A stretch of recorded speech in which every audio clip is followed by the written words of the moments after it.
Yeah. Yo, yo, yo. Yeah. You guys ready for this? This is the DocMiaz. This is a DocMiaz exclusive. All right, 3, 2, 1. Here we go. Yo, what is up to the Battlefield Show, episode number 24. I'm Julian Janginu, and I am with the drop Shottin, the Judo Choppin, music producing, Twitch strumming, Battlefield mastermind, just destroying people with the Fedorov optical and BF1. It's just, dude, a new PC master race. I mean, it's amazing. The DocMiaz. Oh, you're talking about me? You're so kind. I thought you were talking about DocMiaz is finally here on the Battlefield Show. How you doing, man? Welcome. Popping, brother. Hell yeah. So this has been a long time coming. Battlefield friends, man.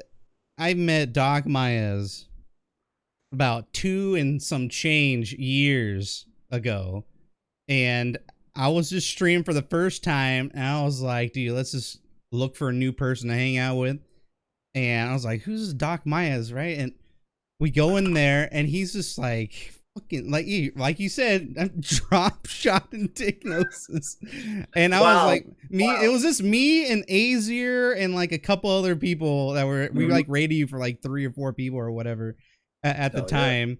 And we were just laughing up, and all your little sayings and everything just kind of stuck on for all these years.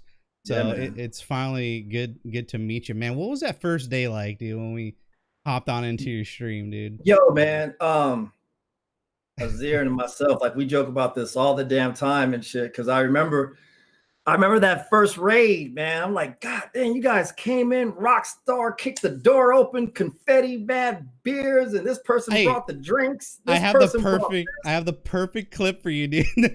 I think, I don't know maybe you'll explain this one. Let me find it real quick. Hopefully it's I on can. here.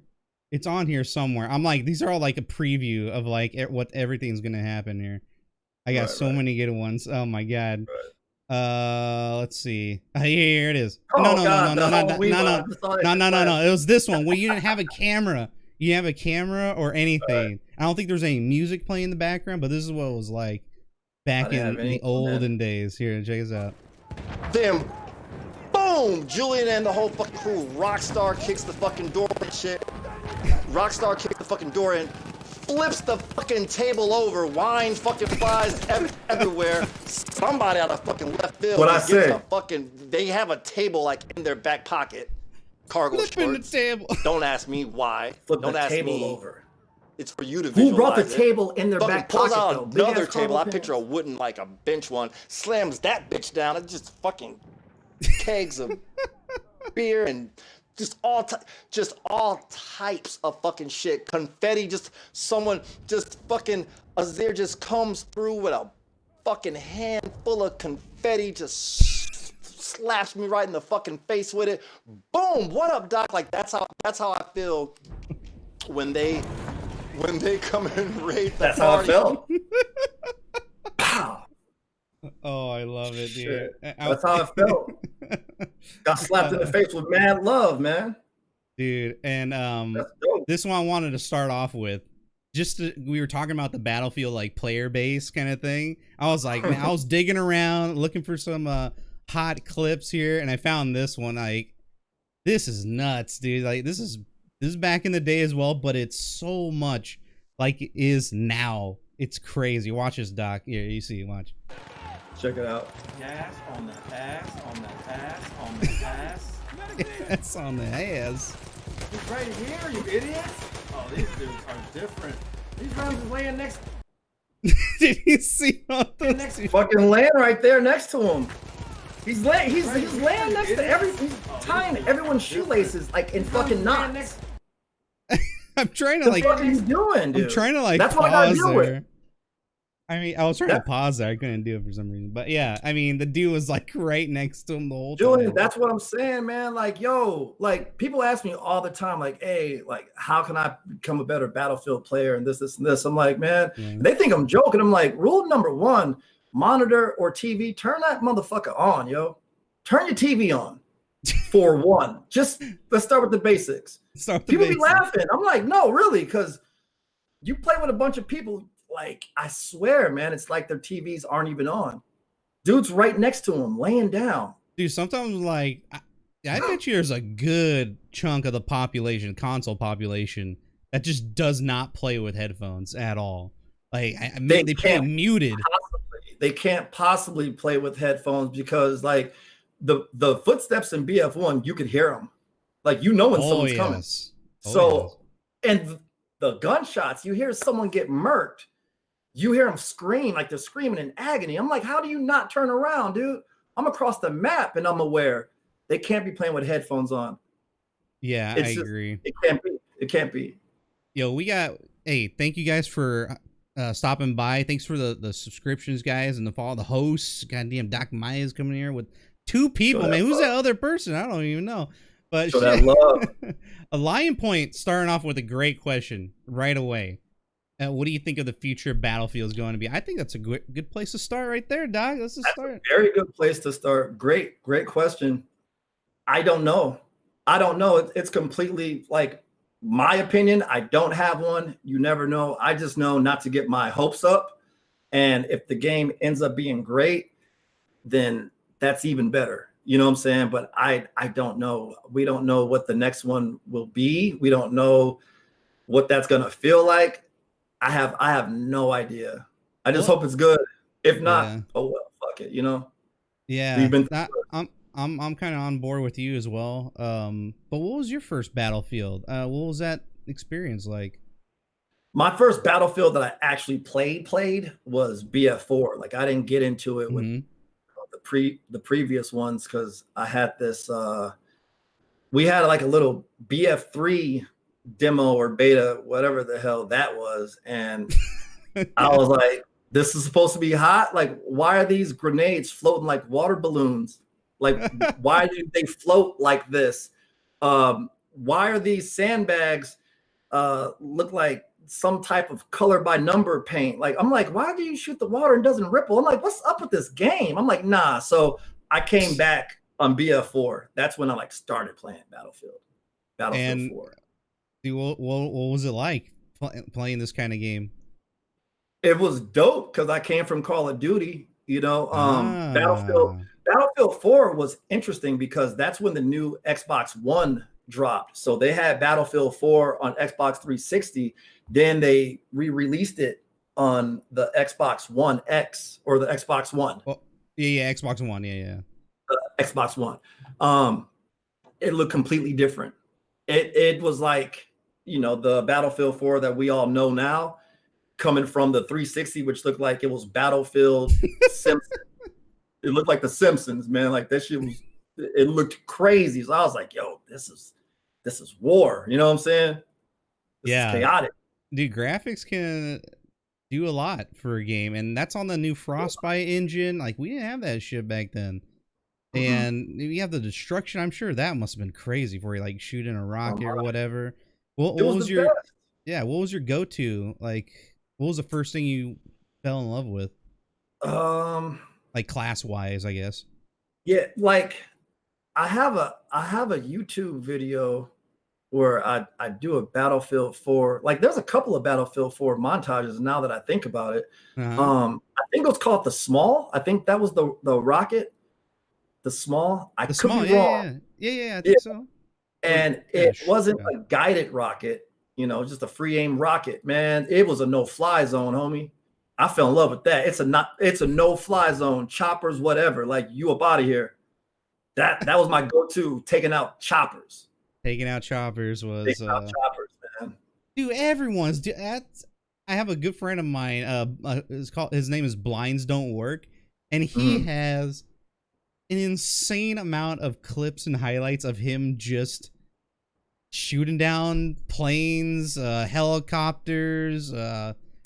I don't Fun. know, like switching seats on helicopters and using a tow missile to take something He was out a pro then. Shit. like 4 miles away. Like it was insane. It was insane. I can see how that can hook people in, and those are the only in Battlefield moments. Like you can't really, you can't do that shit in other games. Like You straight can't. up. It's impossible. It's Now- impossible. And I wasn't even all that good in BF4, like as far as on the ground. Like I didn't really like that whole netcode thing. Sometimes the bullets were and keep in mind, this was on Xbox, so I don't know how it played on PC.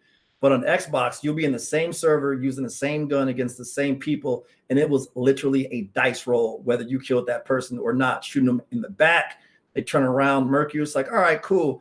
Shoot them in the back the same way with less bullets, and they just drop. Like it was very inconsistent. Wait, so you went with vehicles then? I was still on foot. I just dealt with it. I was just like, well, I don't have anything else to really play. Like, because by that time, Call of Duties were whack. Oh, they were buns. So I didn't have anything else really to play. It was either that or Grand Theft. You know what I'm saying? So what do you do? Did you try tanks and vehicles, or it was kind of like this is whack? Yeah. Like I tried it out. Like I was all right at flying, but I'm more of a ground support type of in your face player. Always been that way. I can tell, man, just from watching all your BF1 clips, which you play the shit out of for years. So okay, so BF1 comes out, right? Are you like hyped the shit for that game, or coming off of BF4, or what was that like? Surprisingly, no, man. Like, okay, I actually didn't like it at first. I didn't like BF1 at first. You know what I'm saying? I know you can't really judge it off of the beta, but I just didn't really like the guns from that era. And, I didn't like the fact that horses were tipping over tanks and shit. I'm like, kind of fucking weird. But at first I wasn't really even feeling it. And then I didn't even start playing BF1 until over a year and a half later when, EA, where they come out with the free games and shit. EA what is Play? It? Yeah, but for Xbox, it's called EA something. Access? Xbox people, what is EA Access? Yeah, thank you. Yeah. They put that out for free on EA Access, and I remember on the beta thinking like, okay, this operations mode was kind of cool though. Despite the weird things, the little quirks and everything, but this mode is cool. I went looking for operations. I couldn't find it, but I found the game mode Frontlines. Frontlines, yeah.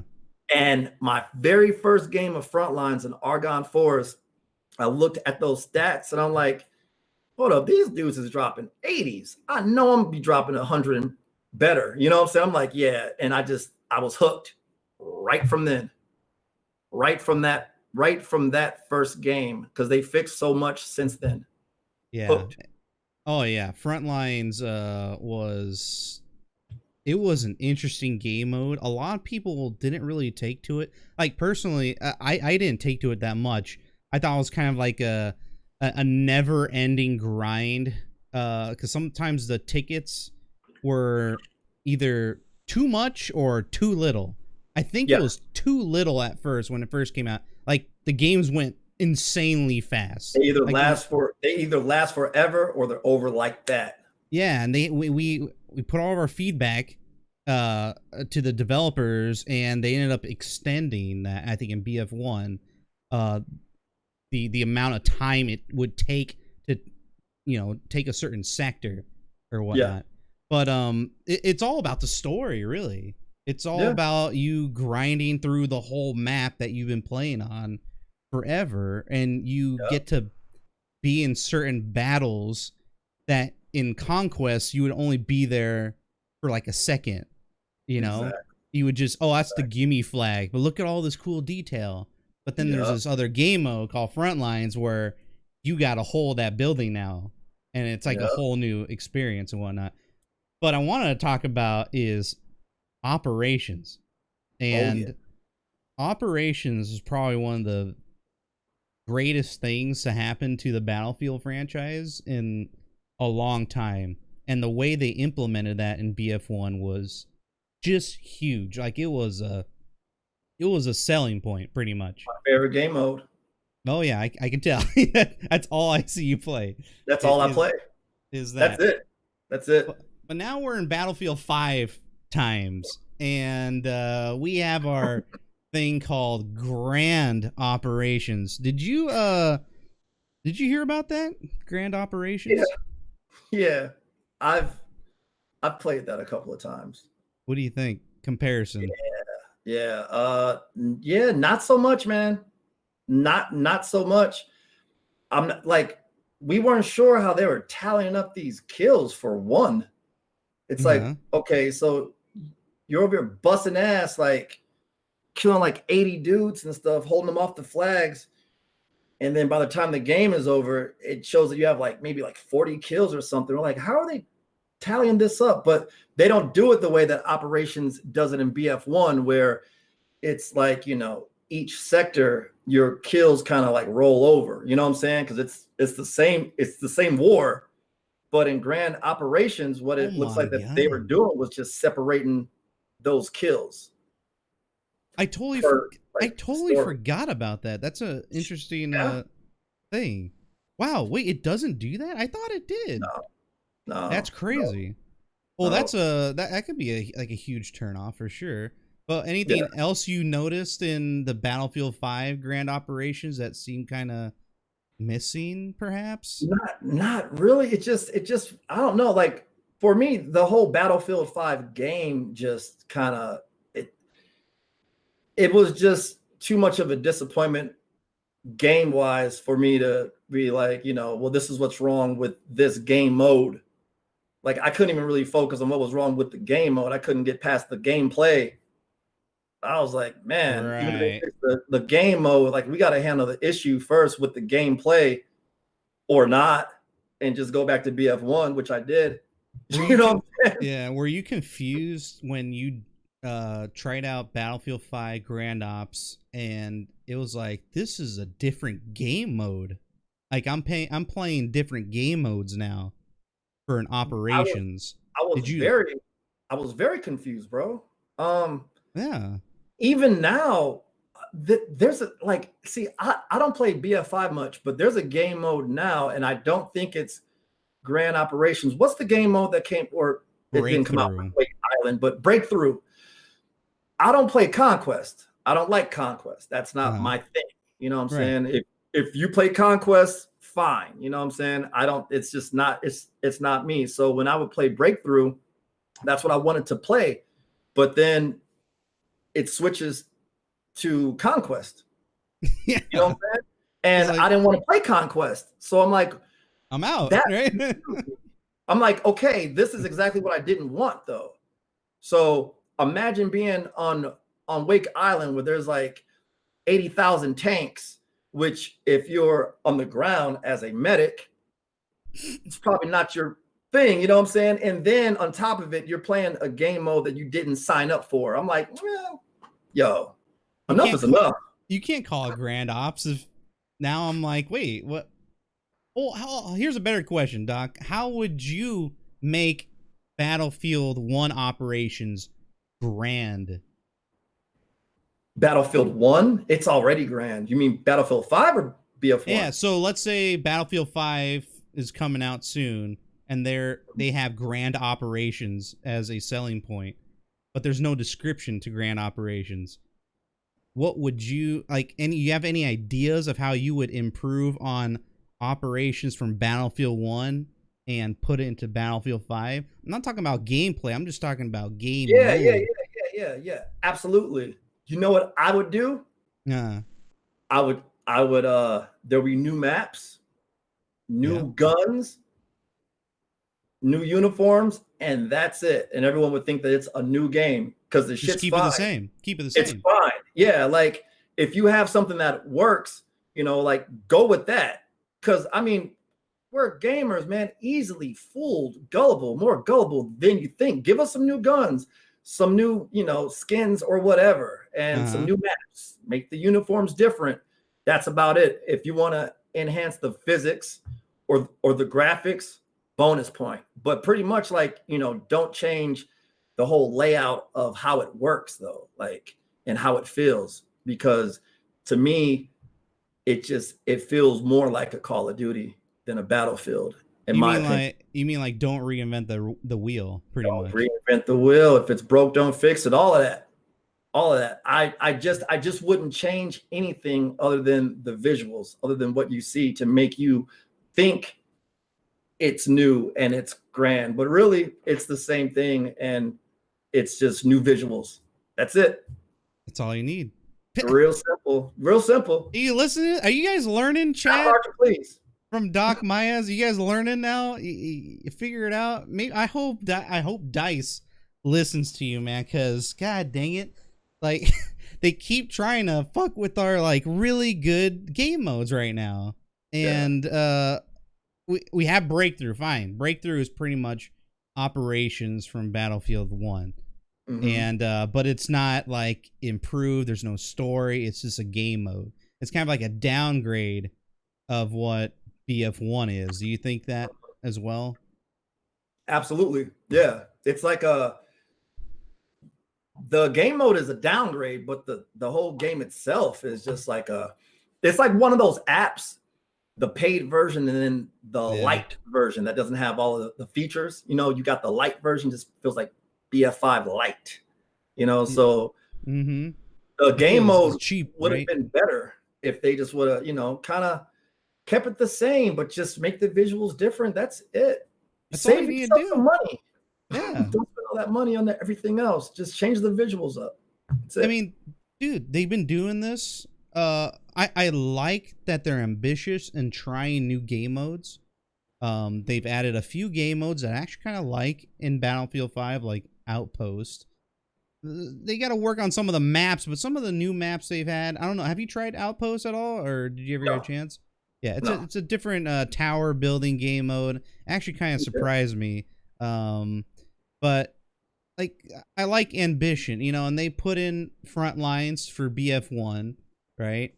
And they put they put Rush in from like Bad Company, right? And that was like oh man, it's pretty much it's just Breakthrough, but with, you know, bomb emplacements. They had to blow up certain things, right? Back in the day. And you don't see them changing those up, right? They're the same thing. Look at Conquest. Go back. That's what I'm saying. First fucking game, all the way back in World War II, 1942. The same shit we're playing right now. Maybe the ticket counts a little different, or it's backwards, like whatever. It's the same shit, right? Yeah. And they go to BF1. They're like, hey, dude, we got this operations. What do you think? Fucking DocMiaz approval, right? Seal of approval. I like it. And then you play the new game and they're like, where's my operations? Oh, here it is. Grand operation. What the fuck is this? Nope, because I ordered steak and you gave me fucking Doritos. So no, take this shit back. Absolutely not. It ain't the same thing. And that's what I was looking for. I'm like, oh, cool. This must be operations. This is what I ordered last time. Nope. Doritos on my fucking plate, bro. Right. It's the same thing with the whole competitive thing too. Did you do competitive stuff in BF1? Sure did. Play for PG. What was that like? It was amazing. PG. It was great. Yeah, Point Gap. Point Gap. Oh yes. Oh, you played with Martese, bro. Absolutely. Damn, you guys, that's a stack right there, huh? It's an undefeated stack. It was nuts. It was crazy. I totally forgot about that. I was talking Martese, bro, about that. And I was like, wait, PG, we just talked about that on the previous episode. I had him on. Yeah. I had totally forgot you were there. A lot of great players. Like, I've known Martese before either of us started streaming. Met Reese's before either of us started streaming. Collard Greens, you know what I'm saying? We knew each other before this Twitch stuff. Yeah, when I first raided you, we were talking about that. So I was like, wait, you know these guys? Like, they're raiding me on Twitch, and like everyone's like a big family and stuff. Yeah. So, dude, we go way back. We go way back on that. Way back. Any funny stories from when you first started streaming, like Just weird shit going on, or what? It's weird shit now, bro. Like even now, like it's all weird, man. Like when I first started, when you played that clip, I didn't have any overlays. I didn't have my music playing in the background. I didn't even have a camera. It was, didn't have anything, didn't know anything about anything. I'm just on there doing what I usually do and stuff. And I remember one of the homies was like, you need to get a sub button, scrub. You got to get a sub button. I'm like, I don't know what you mean. Like, I don't know what that is or what that does. I'm like, how do you get it? Just didn't hear from him for like a week. I'm like, okay, thanks for the murder mystery. You know what I'm saying? So we have to like Google like all this sub thing and what that means on Twitch. Cause I'm thinking a sub button like on YouTube. Like how does right? Yeah. Imagine not knowing, you know what I'm saying? Like you test out a app, you test out the Twitch app and you don't know that you're going to be streaming. You're just testing it out until someone in the chat's like, hey, what's up? And you're like, oh, someone's watching, you know what I'm saying? So you fast forward from the first day to 4 days later when I got affiliated, because that's all it took was four days. I still didn't know how it works. So when people were dropping bits, and you ask like the weird thing is me, because I'm over here like, yo, thanks for the bits. Thanks for this and that. And I get really quiet. I'm like, hey guys, this is a silly question, but what are bits? And the chat was just like, this guy's hilarious, man. He's funny. I'm like, no, really though. They're like, 1 bit equals 1 cent. And I'm like, oh, word? Thank you. Yeah. I didn't know, man. I was just, doing what I always do. It's not just that. It's like Twitch lingo that people are like all the emotes and stuff. Like you see like text instead of the emo, and like, what is that? A whole different subgenre. I'm like imagine not being a streamer and people are going crazy over emotes. And to you don't think of them as emotes. You're like, why are they going nuts off of these little pictures? Because you're not a streamer. You're like, why? Like, what's the big deal? Whole new blew my mind. It's still kind of trippy once you really think about it though. Yeah. It's a wild concept. And it grabbed you just like Operations or Frontlines did in BF1's like, ooh, this is fun. Yeah. Once I started streaming and someone started chatting back and I was like, all right, cool. And he asked, will I be there tomorrow? And I didn't even think about it because I was just testing out the app, the Twitch app on the Xbox. And I was like, yeah, I could come back. You know what I'm saying? And then he came back. I think he like brought someone with him. Yeah. And then they just kept asking, was I going to come back? And I was like, yeah, sure. And then more people would come back when I would come back. And I was like, what the fuck, man? I've been gaming forever. You know what I'm saying? This is awesome. People actually want to see this. I don't expect anybody to watch. I still don't. I'm surprised when you motherfuckers show up every night. Why do you do it? I don't know. You know what I'm saying? Like, I'm like, why are they still coming back? It's crazy. Yeah, it's a good group. Awesome, it's part of the building community. It's one of the beauties of Twitch, really.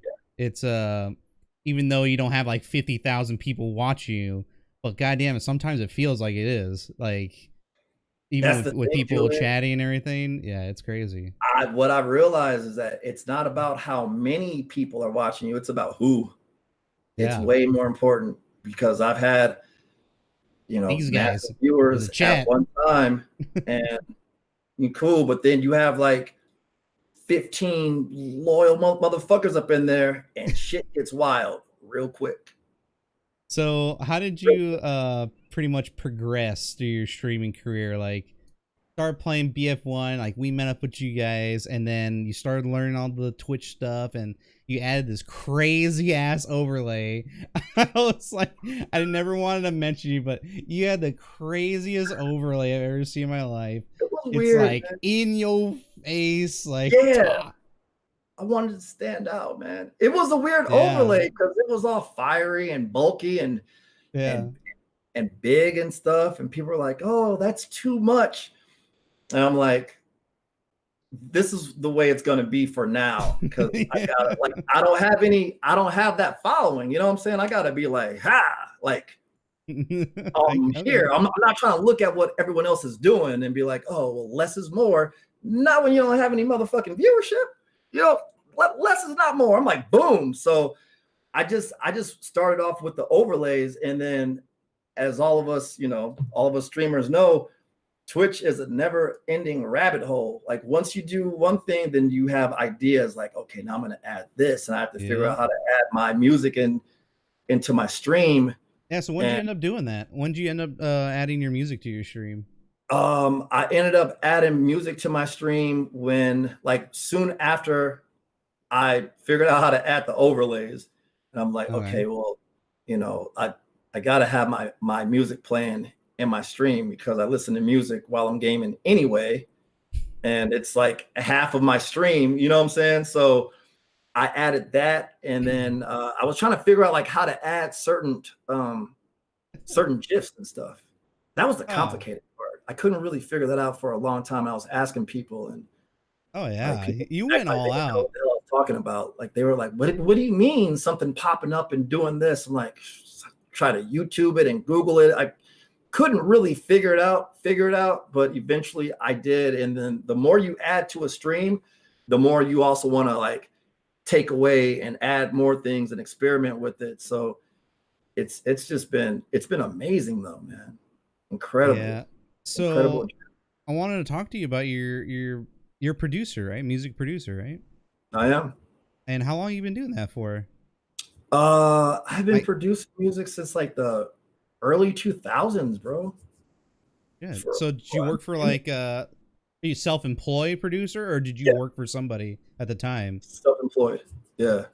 Self-employed the whole time. Selling beats. Yep. As a producer, yeah. Like, I've never like worked for a actual studio or a company. Okay. Because you'd have to pay them. Right. Yeah. Right. So you pretty much your goal with that is to have your own producing company, right? I have it. Okay, so you got a whole bunch of clients and everything already.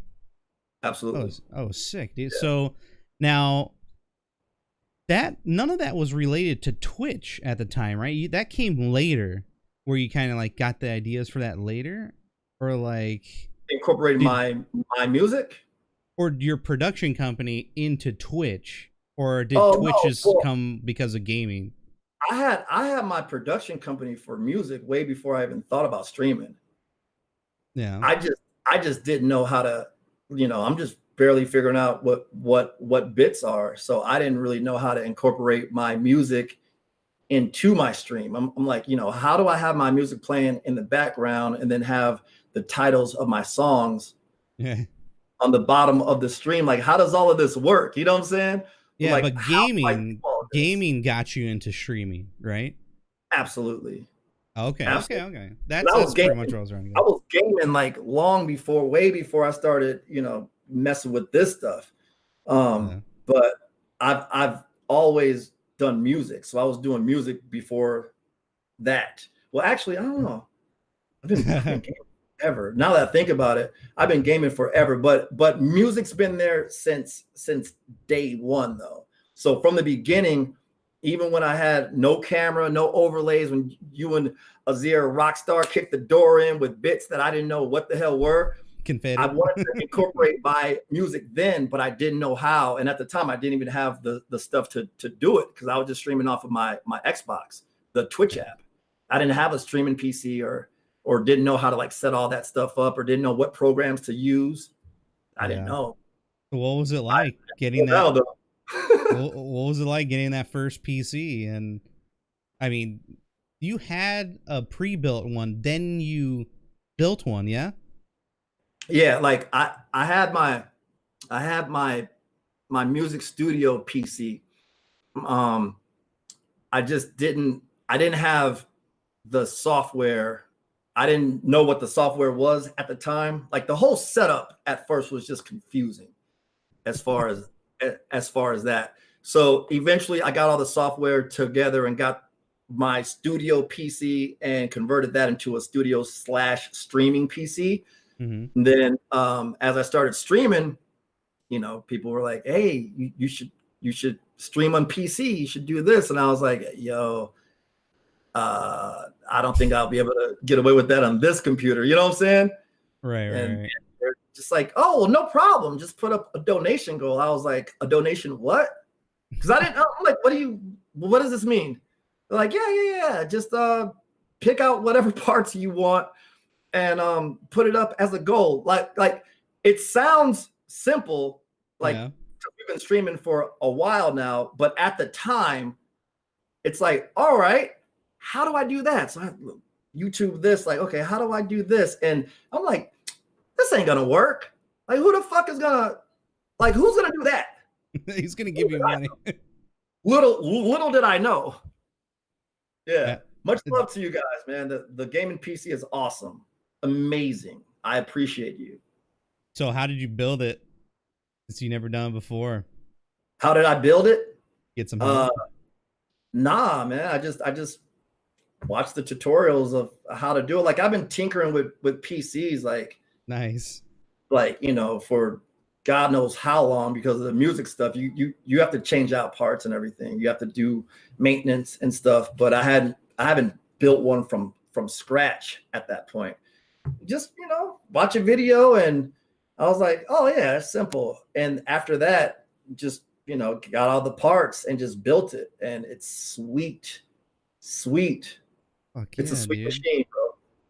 Hell yeah. So you took this whole studio, you're building out, getting ready to upgrade your stream and everything, and there's like, dude, I can sell my music to like people who want it for their own streams, right? Mhm. So you're like, you know, doing a good thing out there in the community and, you know, offering cool stuff to them, right? And getting getting other people affiliated. Like that was like a big passion of yours, is going out there and it's like, dude, someone help me out, be affiliate. I'm going to go, you know, pay it forward. Right. And you did that for a lot of people, right? Oh yeah. Since I first got affiliated, I've gotten at least around like 30 to 35 streamers affiliated that went from like 0 viewers, really. Just no one. And as far as selling my music on Twitch, like, you know, the songs are playing, the names of the songs are on the bottom, and you hear something that you like, drop $100, send it to you in 24 hours. If you want it custom, if you want a custom beat, like I'll get crazy requests. Like one of the last ones was, yo, Doc, all right, so I want a hip hop beat, but a rock beat, but mixed with a Top Gun vibe, but I want that movie score element to it, like a motion picture. I'm like, all right, done, cool, I'll have it for you. Like, you know, I mean, you know, that's what happens when you do multiple genres of music. It's like, all right, just tell me what you want. Not a problem. So there's some streamers or whoever, like they'll come in the chat creators. like, yeah, they'll be like, $100, that's a lot of money. I'm like, no, what's a lot of money is what these corporations get charged for it. That's a lot of money. You're paying for an original song, your own song. like you own it now. You know how people say, oh, this is my jam, motherfucker, this is your jam for real. Like for real. There's songs that I've Ghost Hunter, he wanted that beat that I just named with all those genres mixed up in his song. Man, we got air traffic control in the background. Ghost Hunter, how copy? Like it's an action movie, got the Top Gun feel to it, like all that. Like it's your song. So $100 for like your song is nothing in comparison to if some company wants they want to use your music for a commercial, like royalties and stuff, for $100. No. There's no way. But a streamer's budget is way different than, you know, some, like, you know, Mercedes or Ford or something. Hey, custom things cost a lot of money. I mean, just little emotes, custom emotes made by a professional artist cost $100 fucking for one sometimes. Okay, it ain't cheap. Yeah. So that's really cool that you offer that. And you know, even Rick Shade's here. You said you did one of his songs, the Rick Shade song. I don't know what the title Rick was. Shade But... track is banging. What up though, Rick? That Rick Shade track is banging. Rick, I said to Rick, because Rick was like, yo, homie, I'm about to hire you to, you know how Rick be, yo, homie, I'm about to hire you to da-da-da. I'm like, let me guess, you want a beat with this type of feel and da-da-da. He said, you already know me. Man, that Rick Shade track, watch the bass, watch it back, because it'll give you a massage. You got to turn that up. That's just bumping. That's a wild one. So what was the like craziest requests you've ever got? Was it just like that? All right. Yo. So somebody wanted, they were doing an advertisement for like, I don't even remember now that I think about it, I don't even know what the hell they were really going for, man. But the beat that they wanted a hip hop track, right? Not a problem.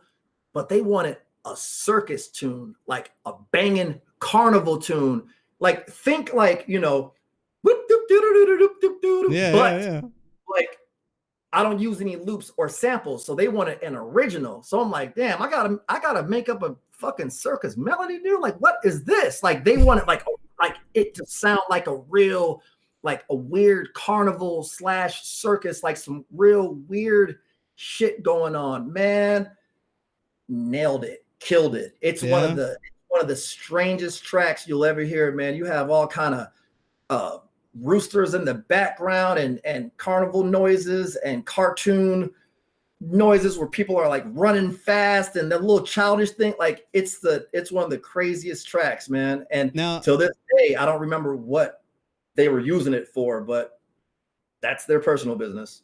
Oh, okay. So you don't own it, right? When you make it and you know they pay for it, it's theirs now, or do you own like a piece of it or anything?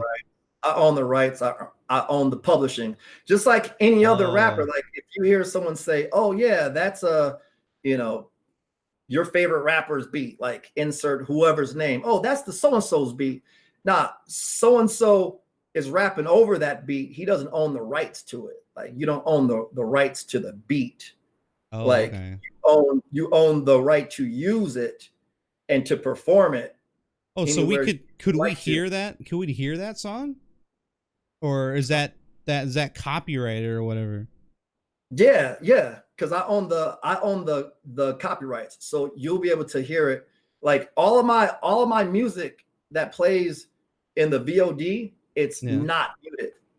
It's not muted because I own the copyrights. Right. But even the ones you sell to others, right? Mm-hmm. Oh, sick. Yeah, I want to listen to it. I want to listen to this crazy clown thing. If you guys send me a link and I can play it, if you can find it right away, but I don't know. It's up to you. I can find it. Should I just drag and drop it? Because I don't have it like online. I think so. Just give it to me on Discord and I'll just push the play button, I guess. I hope there's like a volume rocker on it, then I think we'll be okay. Yeah, that's nuts, dude. It's crazy. I can kind of envision it and like try to like hum it in my head, but I'm looking at the guy that hired me for it, right? Yeah. We're sitting there, we're in the studio, and I'm thinking to myself like, yo, this is a crazy ass request, so I'm fucking playing it.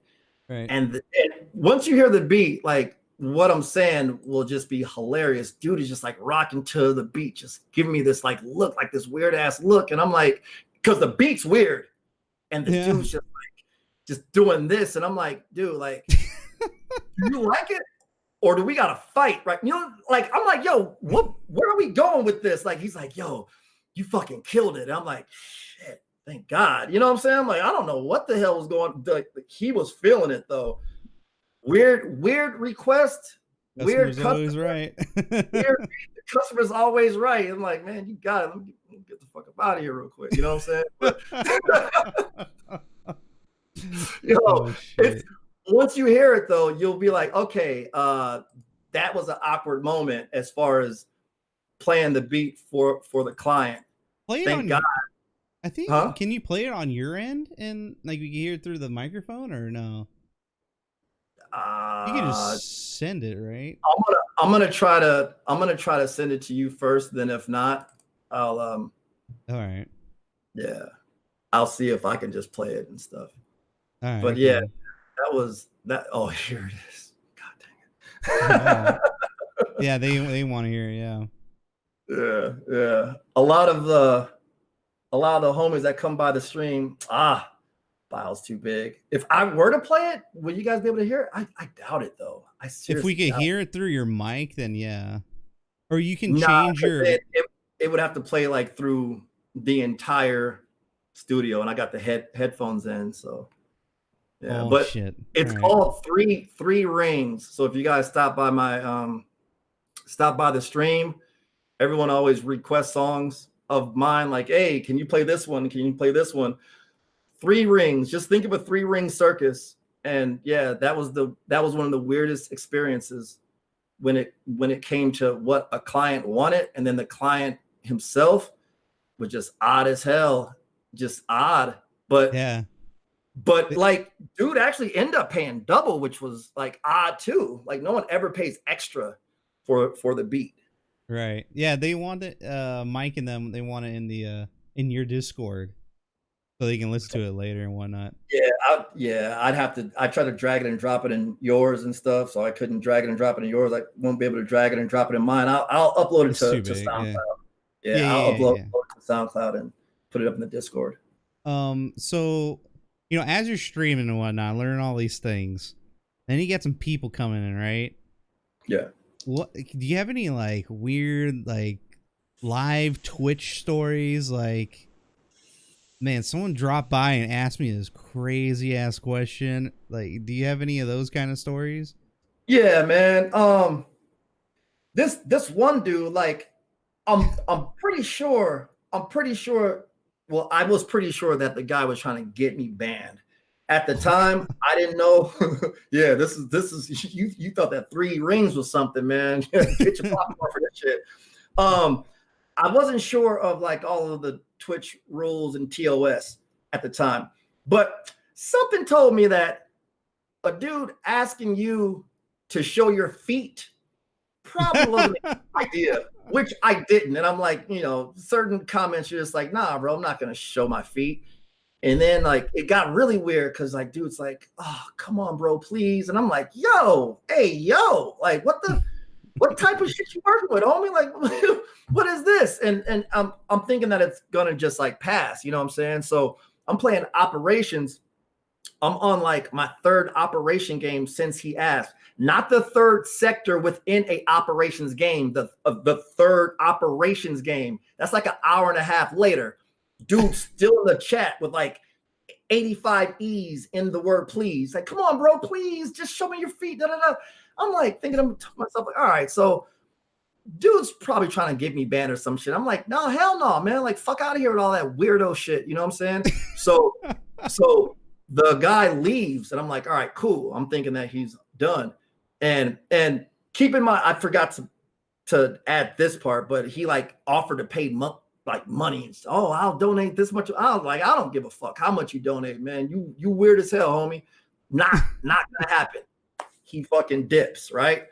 And then I'm thinking that it's over, like an hour passes by and shit. I'm thinking he came back like, just, I offer to to pay this other streamer $100 if he showed me his feet. And I dropped $100.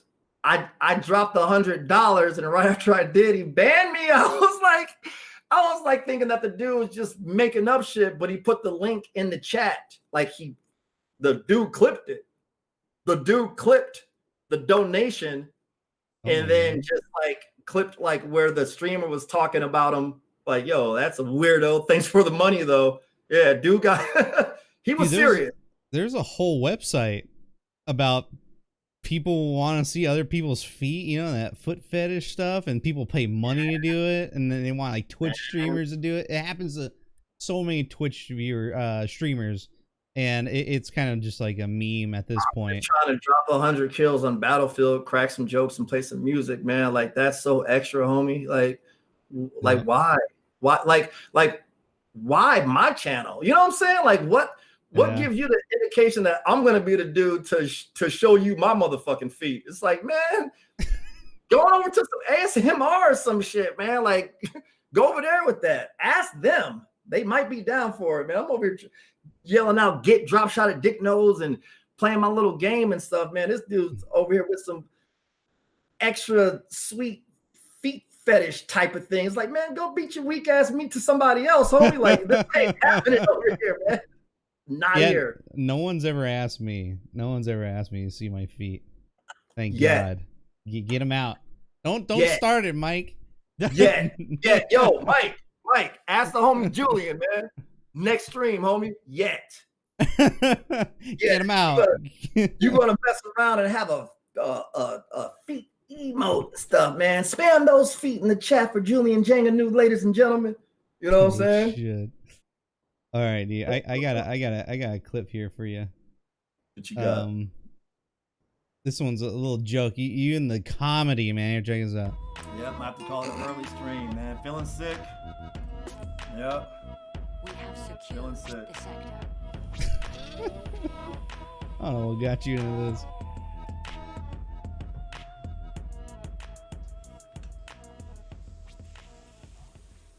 Psych, seasick. Look at the waves, baby. Oh my God, the waves. Feeling seasick. Oh, jeez. Look at the waves. Look at the motherfucking waves. My goodness. Oh my God. We back in this motherfucker, man. We ain't going nowhere. Let's go, baby. Let's do it. you were talking about that before the stream. Was like, man, Julian, see my waves, dude. Nah, yeah, yo, you know what's crazy about that joke? Like, I thought it was funny. That shit, man. Yo, like, real talk, there was a couple of people in that stream that got mad because they were actually really concerned and worried that I got sick. And once they found out that it was a joke, they were like legit pissed off. Like, oh no, they're poor souls. Emotions like that and da da da. I'm like, man, we've been cracking jokes all stream. It's what I do, man. Like, it's part of the reason you're even here. They're like, oh, you mess with people's emotions and da da da. I'm like, man, you don't get your sensitive ass up out of here. Go look at somebody's feet or some shit, man. Like, some people got mad. Like, they were really pissed. Most of them, you know, they're like, you got us, ha ha ha, you know. But there was a couple that were like actually mad, which because of that, I found it more funny. Like, I laughed harder. I was like, hey, that shit was good. Mad over that? That's funny. Didn't see that happening. Well, I have a clip of you. I have a clip of you where you actually were a little sick. I don't know about a little. It's called A History in the Making. Where is it? Here for the history books. This is from Empress Beastie. I hope you they're here. Yeah, look at this. This is good. Notice the doc down there. What's up? Fuck, dude, yo! My uptime is over fucking 10 hours? You are all heroes. You rushed into this fight. Y'all The don't resistance fuck is this but it's only the beginning. Faded. For us to finish this war once and for all. Wild times. You damn right, Rick. You damn right. Wild times. Look at that face. Damn. Plus the things I was hearing in party chat that you guys can't hear was horrible. Crazy Was right horrible. now, yo. Like, I gotta drink this water. My whole community was like, yo, in the stream. But like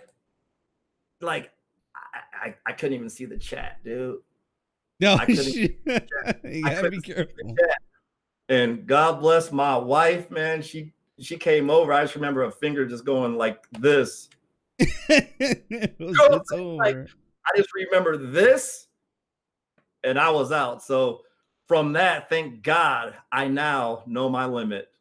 Thank you, Team DocMiaz. 22 shots, they said. Oh my Yeah. god. That's why it was called for the history books, because I was like, no matter what, I can't get faded because I got this high tolerance. You know what I'm saying? I'm like, it just can't happen until it happened. Oh my god. Until it happened. Yeah, Rick. Until it happened, man. And oh my gosh, that was a wild that was actually during the PC, the gaming PC goal. Oh, right. And it sounds weird because I'm like, well, you're probably thinking like, well, which PC? We had another goal for the streaming PC, which still isn't built yet, because there's one particular part that it's made in China, and there's a lot of factories that are down right now. So there's a part from Cable Mods which I cannot get my hands on.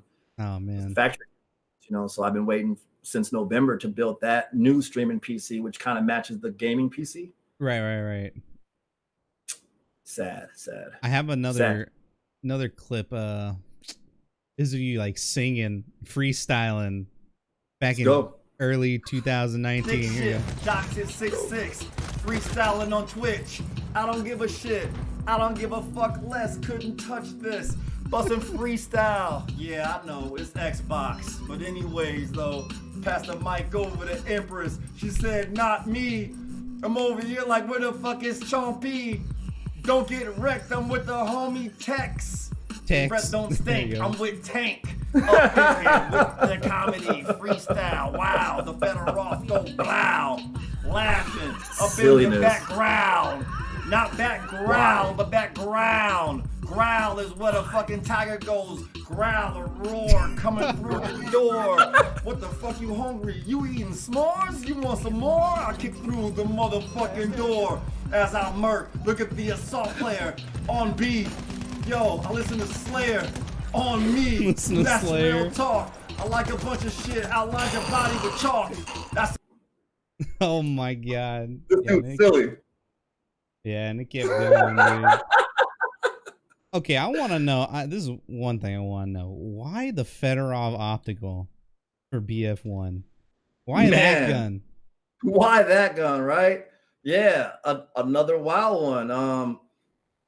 I had the EA access, right? Got the game for free, which that Fedorov didn't come with it. And that's when I started playing. That's when I started playing Battlefield. So it's been out for quite some time. Yeah. One of my friends said, yo, he murked this player that had the Fedorov, and he said, yo, I picked up this gun. This gun is straight sauce. Like, this is lit. Like, you got to test this out. You got to try this out. Pick up this gun, and he dropped it. I used it. I was like, man, this shit's weak. The sweeper got more damage. You know what I'm saying? I'm like, I'm sticking with my sweeper. This shit's weak. The 1907? Yeah. And I was like, this shit's weak. But then, like, I realized how surgical that gun is in the wrong hands. And I'm like, this is extremely accurate. It may not have as much damage as most guns, but if you're accurate with your aim and if you're landing the right shots, it's dangerous. I mean, since there was snipers, like, you know how far out snipers are on Battlefield, man. Like, oh, yeah. The snipers were so far out, they were bigger or they were smaller than the red dot reticle on my Fedorov.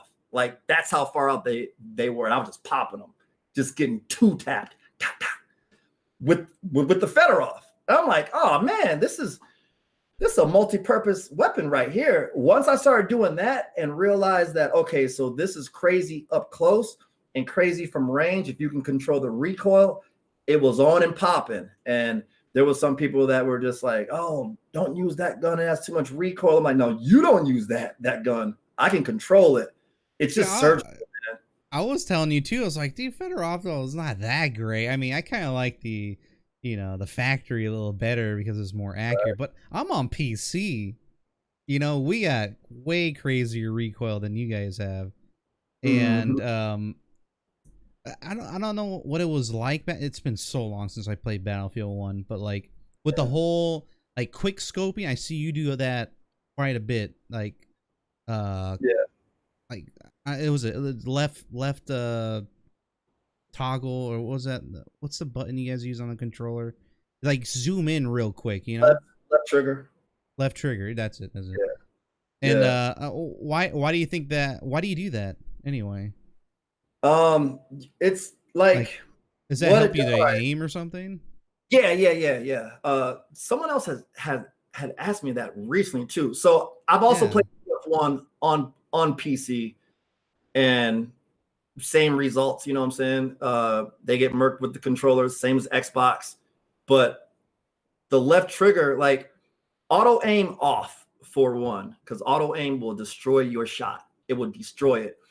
But the left trigger, like when you pull it real quick, which used to be called snapshots before it was called quick scopes, when you pull it really quick, it's like it just gives like this strange fast aim and like unlimited information.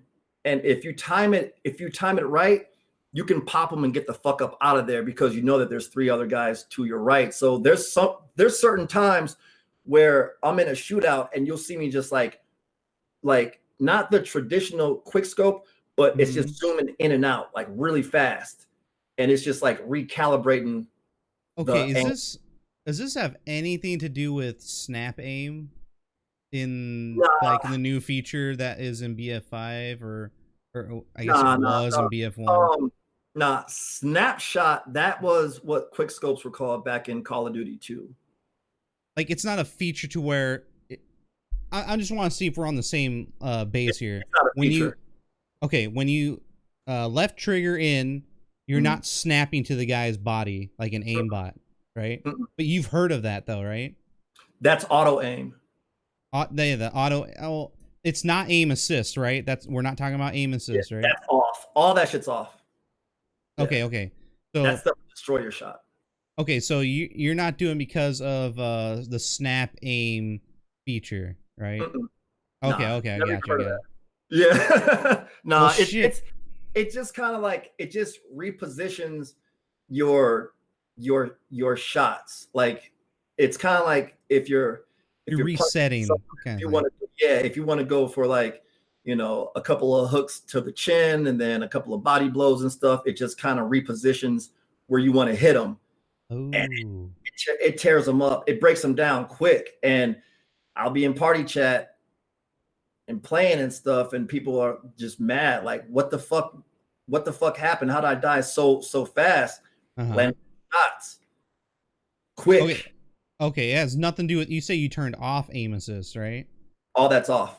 Okay, so this is like that would destroy your aim. Like it will destroy it. If you're running, if you see a group of 5 enemies running across the street, you know what? Let me ask the community. If you see a group of 5 enemies running across the street, which one do you shoot first? Like, just picture they're in a line, 1 being the first one, 5 being the 5th one. Who do you shoot first? Let's see. Can I answer that question? Sure. I would shoot the very last ones because they're not looking at me. I would shoot the last one. Absolutely. You wanna not because they're not looking at you, but you want to shoot the one in the back, the 5th one, because no one else is looking at him. You don't want to shoot the first one. You shoot the first one, all 4 people are looking at you now. You shoot the 5th one, they don't know what the fuck happened. But with auto aim, you're not shooting the 5th one. You're not shooting the 1st one. It's gonna snap to person number 2 to 3 in the chest, not even in the head. It's gonna aim in the middle of the middle, the middle of the group, the middle of the body.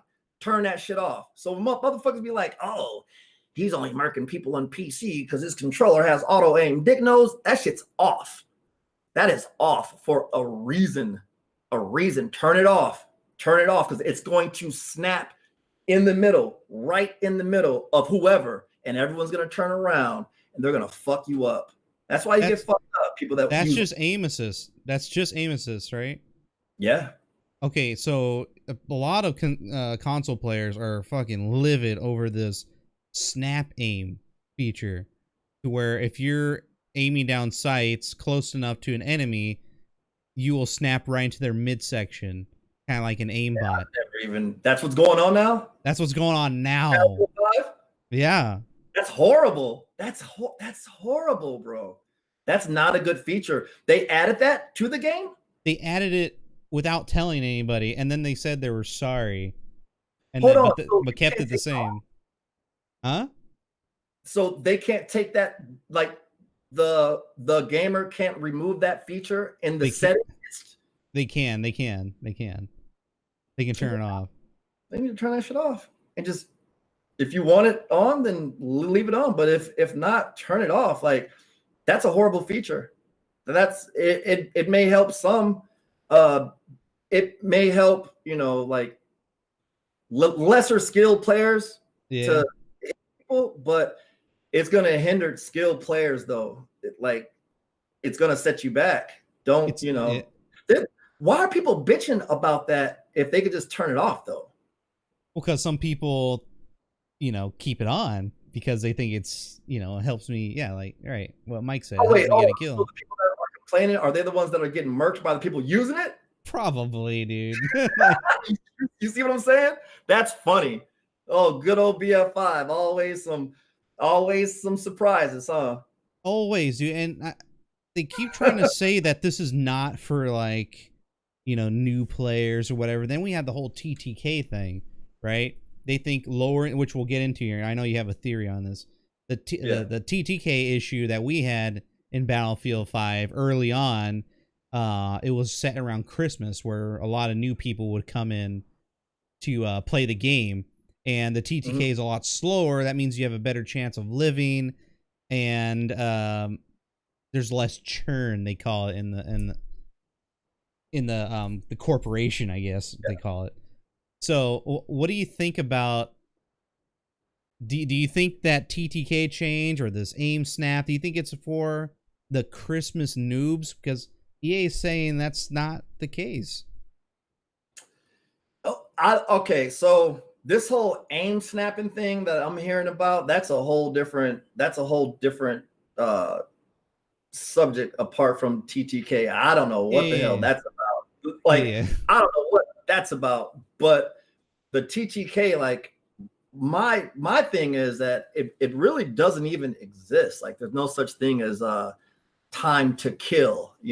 All it is that the health is lowered. That's all it is. Because you can go back to any Call of Duty, you can go back to any Battlefield, any game that allows you to set up a private match. Okay. And you can alter the health. If you like, I was doing this back in like Black Ops 2. Black Ops 2, the health was lower. Modern Warfare 2, the health was lower than it was in Call of Duty 4. So people were all pissed off, like, damn, I'm barely even getting nicked. I'm barely getting hit. And I'm dead. I'm like, yo, join this private match. Watch this. I just bumped the health up just a little bit. Just a little bit. They're like, oh, this feels just like Call of Duty 4. This feels just like Black Ops 1. You know what I'm saying? So the TTK, the time to kill, you can tweak out guns and bullet drop and DICE can send out these crazy ass hieroglyphic looking graphs and all this trajectory and all that shit. Do all that shit as much as you want. As long as that health is lower than it was in BF1, it's not gonna fix. Like the guns aren't the problem. And you don't have to believe me. Just go into a private match and boost up the health a little bit, and you will see what I'm talking about. So there is no TTK. It's just that I see what you're saying. Yeah, you know what I'm saying? It's just but it's a good strategy that they're using. There's a reason that I think why that TTK is low, not just on Battlefield, but on a lot of games. A new Call of Duty is low as shit too, man. You flip a dude off, he's dead. Okay, hold on a sec. You mean you're talking about the Black Ops game that had the really low? I mean the high time to kill, right? Not the recent. Okay, I'm just getting confused real quick. Let's just go back a little bit. This is back in like the 360 days, though. That's when I first tested this theory out. Xbox 360. What is in the benefit of all players? A fast TTK or a slow one?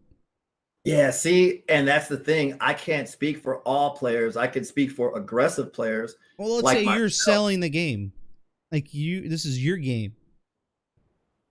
Yeah, okay. So again, here's the thing though. I can't speak for all players, and I'm gonna get to if I'm selling the game, but like for aggressive players, there's really no benefit to a fast TTK if you're by yourself and if you're just playing, like there's no benefit to that. You know, there's a lot of people that think that they're really good, but it's like, you know, you're running with a squad, homie. Like, how good are you really without your squad? So if you're aggressive, you can't just run up in the spawn, the enemy spawn, and murk everybody.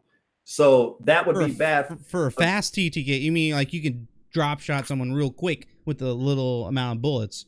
Drop shot it just as quick. So it's not good.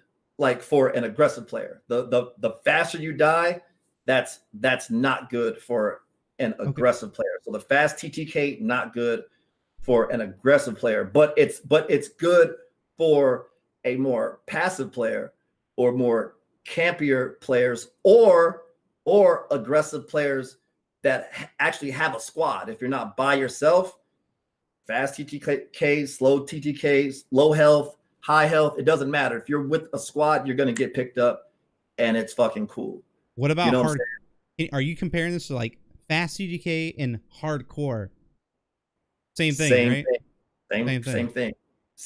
Which in hardcore, they just lowered the health.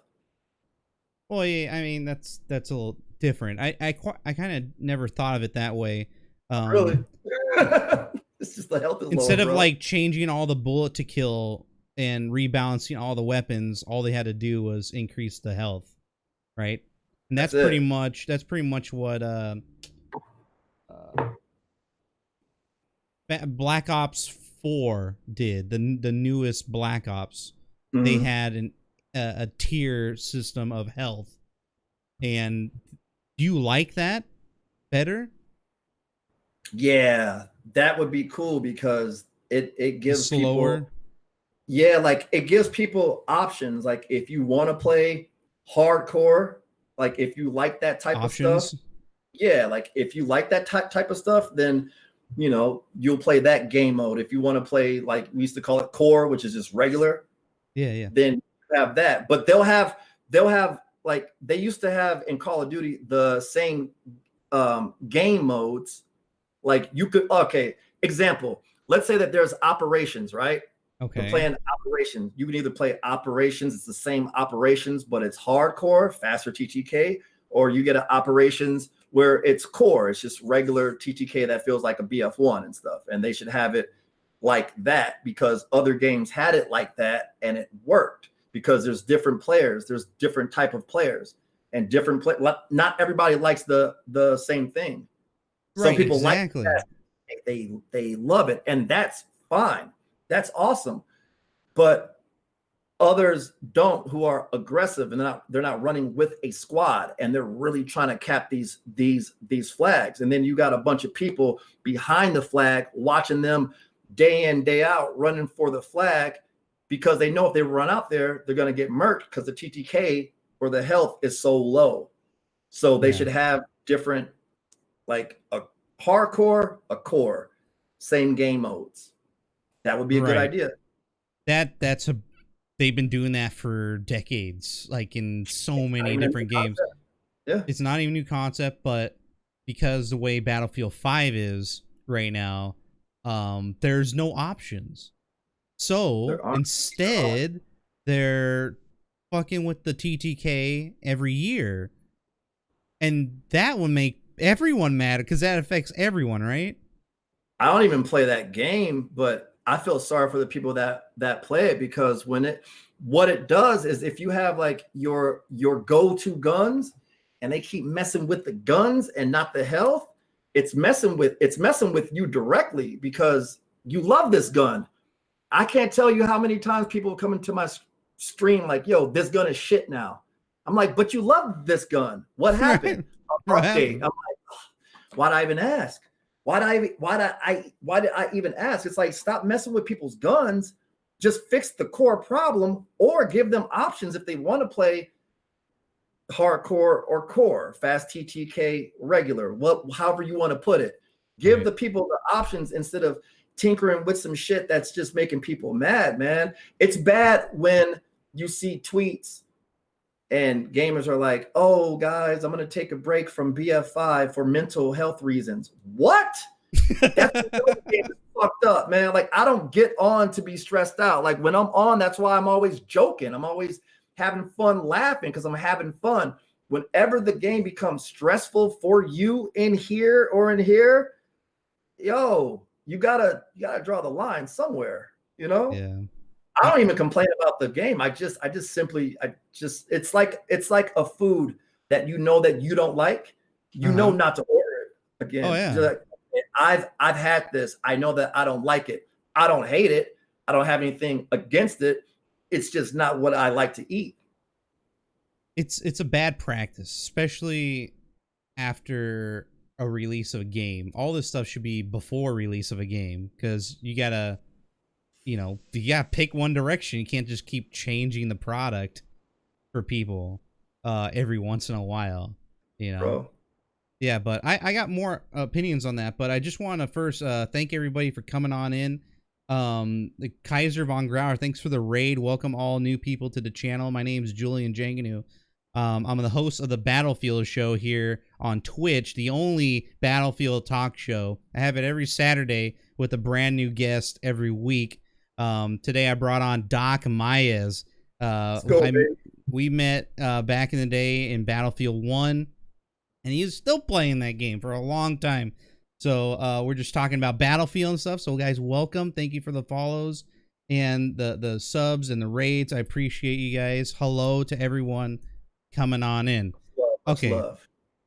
Going back to the TTK thing. So I'm just going off like what I like. So when I play BF1, right? I enjoyed the core experience, right? The way it was made. Right. The TTK, all that stuff, you just get used to it over time, right? Right. And it never changed. The guns changed. There's gun balance, right?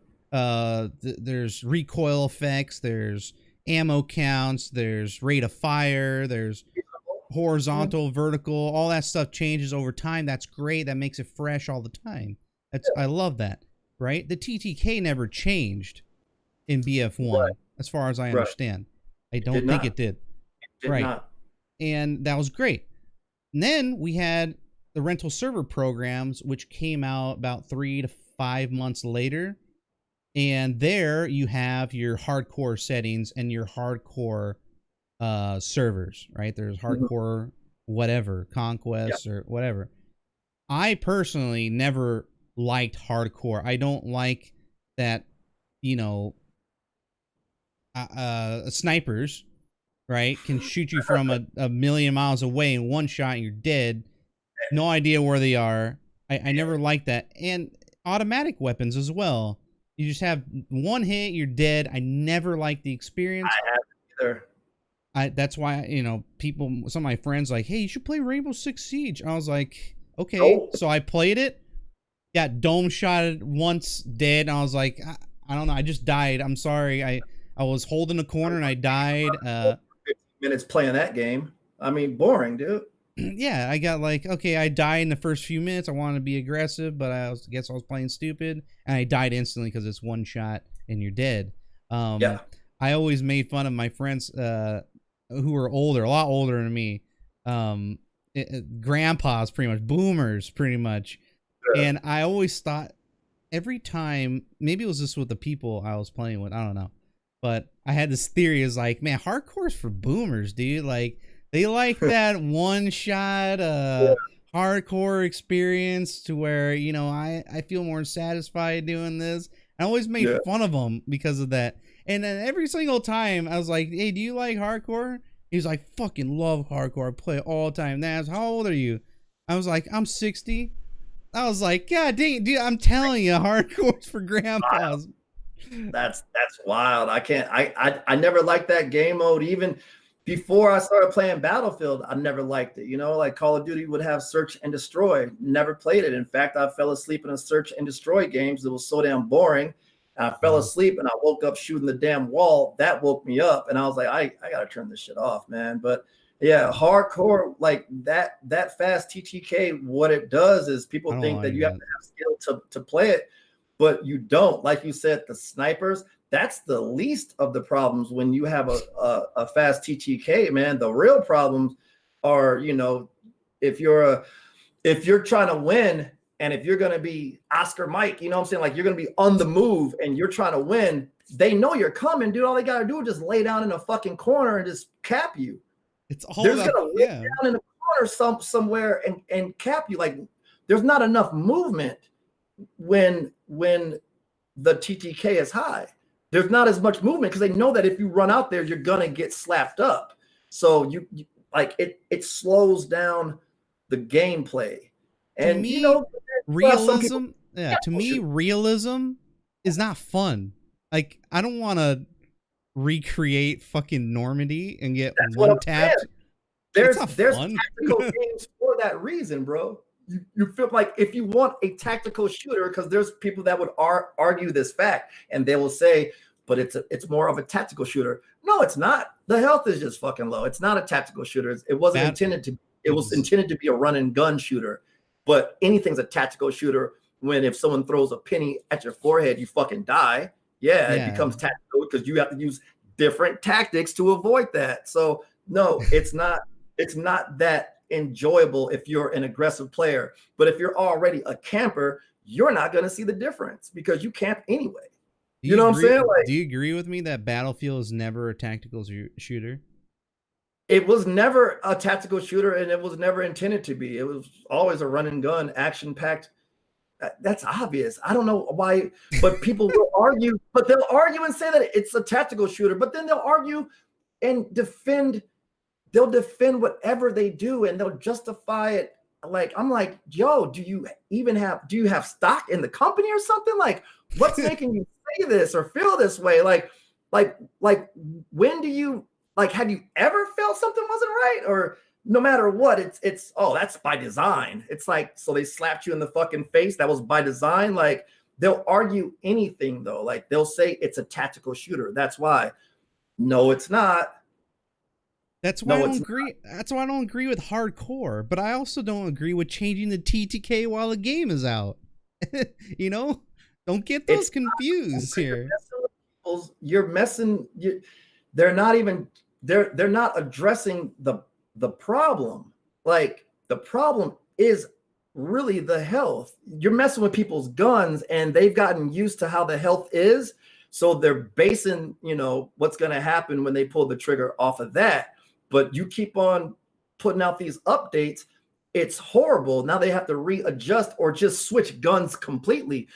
But the underlying problem still remains that the health is ultra low. I mean, hell, you can put chili cheese in a bowl all you want, but if what's underneath it is a bowl of shit, it's still a bowl of shit. Like, fix the problem. You feel me? Like, fix the problem first. Like, don't tinker with all of this stuff and have people all riled up, because I see people just riled up over this all the time. I'm like, oh my God, I'm so glad that I don't. That's for betas. That's for betas and alphas, right? You agree with me? Yeah, that's what it's for. So that you can give your feedback of what's wrong. And you know what they did in Battlefield 5 for alphas and betas? What was the first thing we tested? TTK. And we chose a TTK for the game. They didn't care though. There you go. Beautiful. I'm glad you said that, Doc. Okay. But hold on. Okay, but people have to realize that they're not supposed to care. It's a fucking business. Like, they're not supposed to care about you. It's up to the gamers to speak up, speak with your money, or the lack thereof, by not buying it if you don't like it. Like, people were giving this dude flack. I don't know who said it from EA, but he was like, "Oh, if you don't like the game, then don't buy it," which was fucked up, but which was stupid too, because they already bought it, so you can't go back in time and not buy it. But he should have said, you know, sorry, but if you don't like it, then don't continue to play it. Something else. They should keep to their guns. It's like, this is the game we wanted to make. Period. End of story. You don't say anything else after that. once again, This is what we're giving. Because they're not getting paid for their honesty. They're getting paid off the sales. They don't have to. They're not in business to keep it real with you. You know what I'm saying? It's a business. People forget that it's a business. They're not your friends. No matter how many of you have Dice friend on your Twitter account, they're not your fucking friend, dude. That's what I've been saying. I don't mean to rip on anybody who says, "Hey, Julian, or Doc, yeah, I voted for you to be a Dice friend and whatnot." It's like, I just feel like that's the wrong title. It should be a Battlefield community friend. That's what it should be. I'm not a friend. You get voted or some shit. Like, you get voted by the community. I was never interested in all that Dice friend or whatever. It's not gonna. Just give me a game that I like, dude. I don't want to be your fucking friend, dude. Like, we have like, yo, you got this product, I'm gonna buy it. All right, later. Like, that's it. Like, I don't, I understand. Have you heard of the EA Game Changer program? You heard about that? I heard of it, but I don't know what it takes to like. Yeah, that to me that makes a little more sense. You're working for EA, who's a publishing group, right? And they want, if you're interested in a certain game that they're publishing for or producing for, excuse me, they want your feedback on it because you know the game really well and you work with the development team really well. Like, that makes sense, but. The whole Dice friend thing should be a community thing. Maybe that's what is intended, but to me it comes off weird as Dice friend. No, I'm a community friend. Like, I'm a community leader. Title, bro. You know what the problem is like, what's the point of the programs if they're not listening to their Dice friends or whoever or the game changers? True. That's another issue. Yeah. Why ride dick to be a part of some group that ain't listening to you? I don't get it. That's why I was never interested. Yeah, it's a weird concept, but I know they mean well and everything. It's just like the little things are kind of like, I don't want to be labeled a Dice friend, but I would love to be a community friend, like, or a community leader or whatever. That's pretty much what it is and what its purpose is. Good games. Like I said, we ain't got to be friends. This is a business transaction. Like, call whatever you want, man. But like, I don't really see the point of even having those titles if you're not being listened to. Yeah, that's a good point. Like, good point. You're not being listened to. So like, what's the point of like, why are you riding for some company that is not riding for you? Like, it doesn't make any sense. Right. You wouldn't do that. You wouldn't do that shit with individual people. You wouldn't keep representing this person that keeps shitting on you. So it's like, why would you keep representing a company that really isn't listening to you? When they start doing that, then it would make sense. If that's what floats your boat, Dice friends or Dice buddies, whatever the fuck, you know what I'm saying? But until then, it really doesn't make any sense because they're not listening. You know who they listen to? They listen to the people that are getting murked. Like, they're listening to bad players. They've been doing that shit since Star Wars Battlefront 1. Like, the EE3 on Star Wars is OP. It's OP. Okay, like, if you're playing Battlefield and if you're shooting like, pistols and stuff or Battlefield 4, whatever pistol, whatever kind of AR and shit, and if it's OP, someone can really tell you that it's OP. But if you're playing fucking Star Wars and you're saying that the EE3 is OP, motherfucker, when's the last time you shot a fucking laser? How do you know what's OP? It's Star Wars, you know what I'm saying? But yet they're gonna listen to them like, oh, well, they're getting murked, and it's more of them saying that they're getting murked than people who aren't. That's because there's more bad players than good players. That's what makes good players good, because there's not that many of them. They're uncommon, but that's who they listen to. The bad players, because the majority are bad players. That's what makes you good players fucking good and great, because you're far and few and you stand out from the bad ones. There's more bad ones. That's who they listen to. It's a business. Yeah, what I thought for the alpha and the beta, the people who were in control or running that whole operation were catering to the good players, to hold like a baseline. And then when the higher ups hear about this, like, why are we catering to these insanely good players? Like, what about the ones that give us the money? The bad players. Hello, we're changing we're changing the TTK Christmas. There's nothing you can do about it. You guys fucked up. I'm so That's- glad you done that, dude. Like, That's what I think. It's so obvious. Like, I feel like that.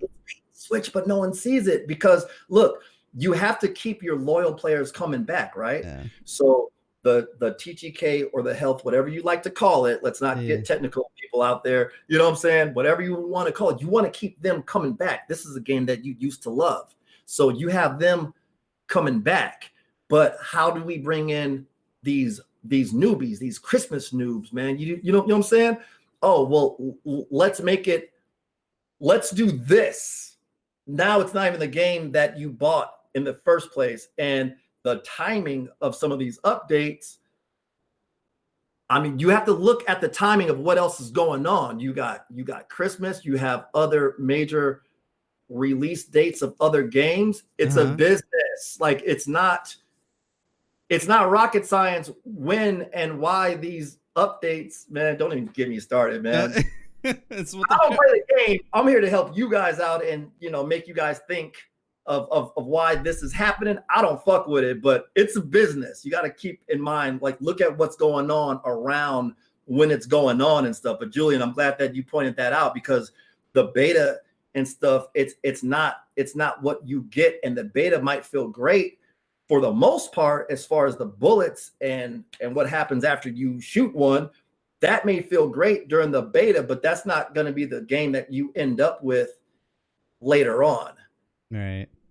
And then sometimes it is. Sometimes the game is just shit from the start. Sometimes it's bad in the beginning, and then it just gets worse. It just depends, but it's for a reason, though. Definitely, like they definitely know what they're doing. They're not stupid by any means. Dice isn't stupid. Let's change the subject a little bit. We got some stuff lined up here. Some people want to talk about Firestorm. Another thing I picked out from the chat was authenticity. Now, DocMiaz, do you care about authenticity in your video games? No, because if I wanted authenticity, then I would read a book. Okay. I don't care. I personally don't care, but if you do, that's awesome. But like, I don't go for video games for like, well, this didn't happen according to World War II or this and this. I'm just here to shoot people, man. When I want the real shit, yeah. What's a book? Right. I wish I could read. There's also documentaries, guys, you know what I'm saying? But I mean, that's just my personal take on it, though. If you guys do care about that in the games, then, that's what you prefer. But I don't really care. It doesn't matter to me. Right. It's just a lot of people have been, man, fucking Reddit's crazy when it comes to authenticity, especially when you're doing a World War II game, right? Or you're doing a battle. This is how DICE pretty much explains it. We're doing a Battlefield game within the setting of World War II, right? They never meant for it to be a realistic, authentic World War II shooter, right? That was never the aim. They're just making a Battlefield game within the setting of World War II. Something like World War II through our eyes or some shit like that. Yeah, exactly. Through unheard of battles and whatnot. So, but they still want to keep it authentic when it comes to the stories they're telling. It's like almost as if it's a metaphor or an example of what actually happened. So I would think people get confused and are like, "What, are you trying to go for an authentic World War II game?" And then they're like, "What's up with these fucking uniforms then? What's up? Hey, you can't do that." And they trip out. Like, I'm like, whoa. This is a Battlefield game where we didn't give a fuck about skins back in the day. I mean, even BF1, those were just weapon skins. I'm talking about like your soldier set and everything. Like, no one cared about that for Battlefield, but once you involve running around looking like Billy Idol and shit, man, just wild shit. You got wild shit going on. You know what I mean? Like, there's some wild shit. Yeah. Hell yeah. You got people looking like whatever. It's like, damn, homie, like, how did you get in this war? Like, everyone's wearing this. You out here wearing all kind of rock out dog chains and just colorful shit. I'm like, yo, like, what video game did you hack in from? Because you're not from here. Like, this is crazy. Yeah. I was telling people like, yo, this feels more like a Call of Duty than a Battlefield just by looking at it. So alternate universe kind of thing. It's weird, man. It looks weird though. Oh yeah, absolutely. And it would have been way weirder if people like stuck to the if DICE stuck to their guns about their make your own bad company is what they were selling it as. And you can customize the shit out of your guy however you want. And that was one of the selling points. Like, it got so crazy that they added it in their release trailer. Remember that? Yeah. And the hooks, the hooks and the prosthetic arms. Of course. How can we forget about that, man? Like, it got crazy, right? I mean, it's not. Okay, like, they're not sticking to the traditional uniforms and everything of the soldiers, obviously. Right. That right there, yeah, I could understand that. I could understand why people would get mad, but I thought that your question was referring to like the actual history and just strictly where the wars were fought. That, read a book for that. But as far as the way that it looks, yeah, man, you got a whole squad looking like fucking washed up Motley Crue members and shit, bro. Like, the fuck is this? How did you get into the war? And if people would have been able to customize their characters, which could be cool within a parameter of like things that were actually worn in that war, that'd be cool. But the way the customization would have been based off of what I'm seeing now would have been crazy. It's an interesting thing. Crazy. Again, I don't care about skins. Like, skins make the game a little more cooler, and like, I don't know, you look cooler, you want to look a certain way, you want you want your own identity, and it makes money, it's easy to make, quick turnaround, but I think it's a detriment to Battlefield. All right, the amount they took it to was so detrimental to making a fucking good Battlefield game. Yeah. Instead, they focused on, let's scan this gas mask in to the scanner and put it into the game because it looks cool. Like, the priorities are all over the place. And now they probably have so many gas masks that they just had like a big pile of them. So they're like, I'll just add them in. We'll sell them later. Like things like that. Yeah. But,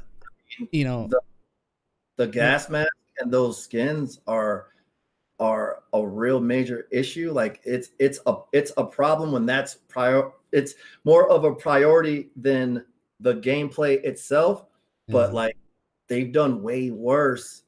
They've prioritized things in such a peculiar order that's far worse than that example, though. Like, for example, remember when like gaming was just, everyone got in this whole space age thing? Like, Call of Duty went into outer space and they've been fucked since then. It's been just trash. The moon boots, the double jumps and all that shit, like that was the wave. You know what I'm saying? Battlefield hopped on the BR wagon. Battle Royale, man. Let's talk about Firestorm. Yeah, so the thing is like, they added that, they implemented that before private servers. So they said, fuck you comp teams, you hardcore fans of ours that love our game so much and keep coming back. Fuck your loyal fan. Yo, this BR is hot right now. We got PUBG doing it. We got Fortnite doing it. We got this game doing it. They're grossing this. We got to come out with our own BR. And they put that shit in the game before the servers. And, of course, people say, oh, it's by design because of how much it costs to rent it. Man, fuck that. Fuck all of that, man. I'm sure that they didn't make that Firestorm for like $9. I'm sure that cost a pretty penny too, but a whole nother company helped out. Just see, that's what I'm saying, man. Like, they're not stupid. You know, people, oh, Dice is stupid. No, Dice is a business. Yeah. And they're also stupid too. They're making bad business calls, right? Stupid business. Stupid business. Yeah, exactly. Because they saw the numbers and they completely abandoned it. Straight up. You gotta look at it from their point of view, though, man. They're not stupid. They know what they're doing.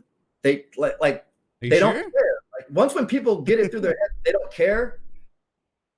Then it makes sense. Like it's a business, man. Like these skins, like all this shit, it's just making money. Yeah, but you're not supposed to show that, Doc. Right? The business, even though it's business, you shouldn't show that you don't care.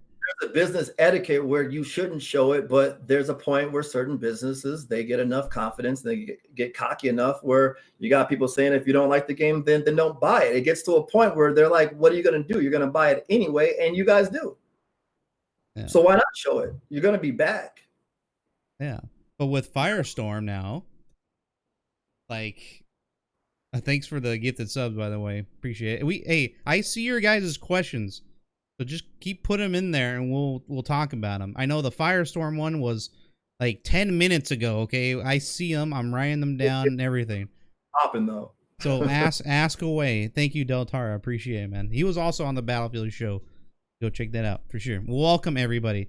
But yeah, we're just talking about authenticity, quote unquote, and how I guess how a game should be marketed. I guess, Doc. Like, yeah. And you know, I guess a company can come off as if they really don't care what you think. And I guess a lot of people saw that and stopped playing the newest game.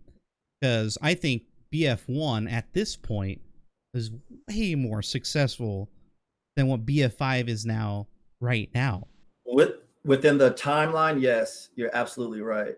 And actually felt like a more finished game, even though I completely disagree with some of the, the actual features in that game. Like, there's shit in BF1 that's horrible, but yeah, no game's perfect.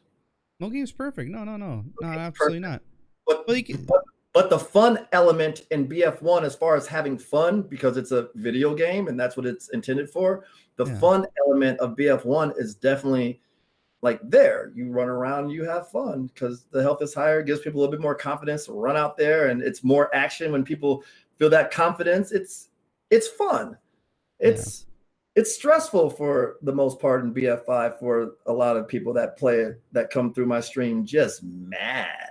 Just ain't, you know what the fuck happened to me in BF5? I'm like, no, tell me. You know? I've told you. Oh, you've told me. Many others have told me. Like just really angry and shit, man. And it's not supposed to make you feel like that. It's supposed to like relieve stress. You can relax. You got home from a hard day's work or school or messing with the family, whatever you're going through. You know what I'm saying? You just want to zone out, play a game, have some fun. But like I said, when you see tweets that people are taking break from what was supposed to be fun for their mental health, shit. Nah, especially the people that are working on the game too, and people playing the game. It's probably not a good mix at all. It's not. I think the whole industry is just kind of slowly back away from having microtransactions as a priority. This has been going on for 10 years now. That's big money. Yeah, microtransactions, big money, that is a priority now, not a finished game. A finished game is not a priority anymore.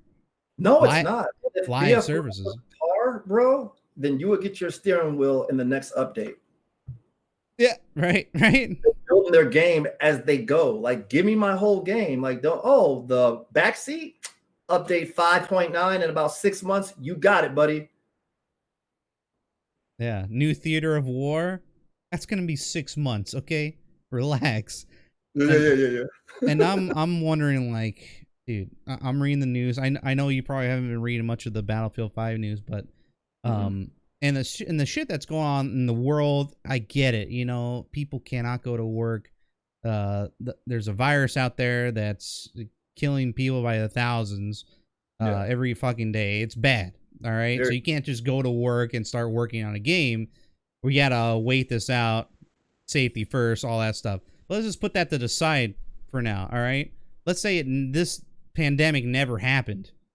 I'm still fucking worried about the future of Battlefield 5 when it comes to content.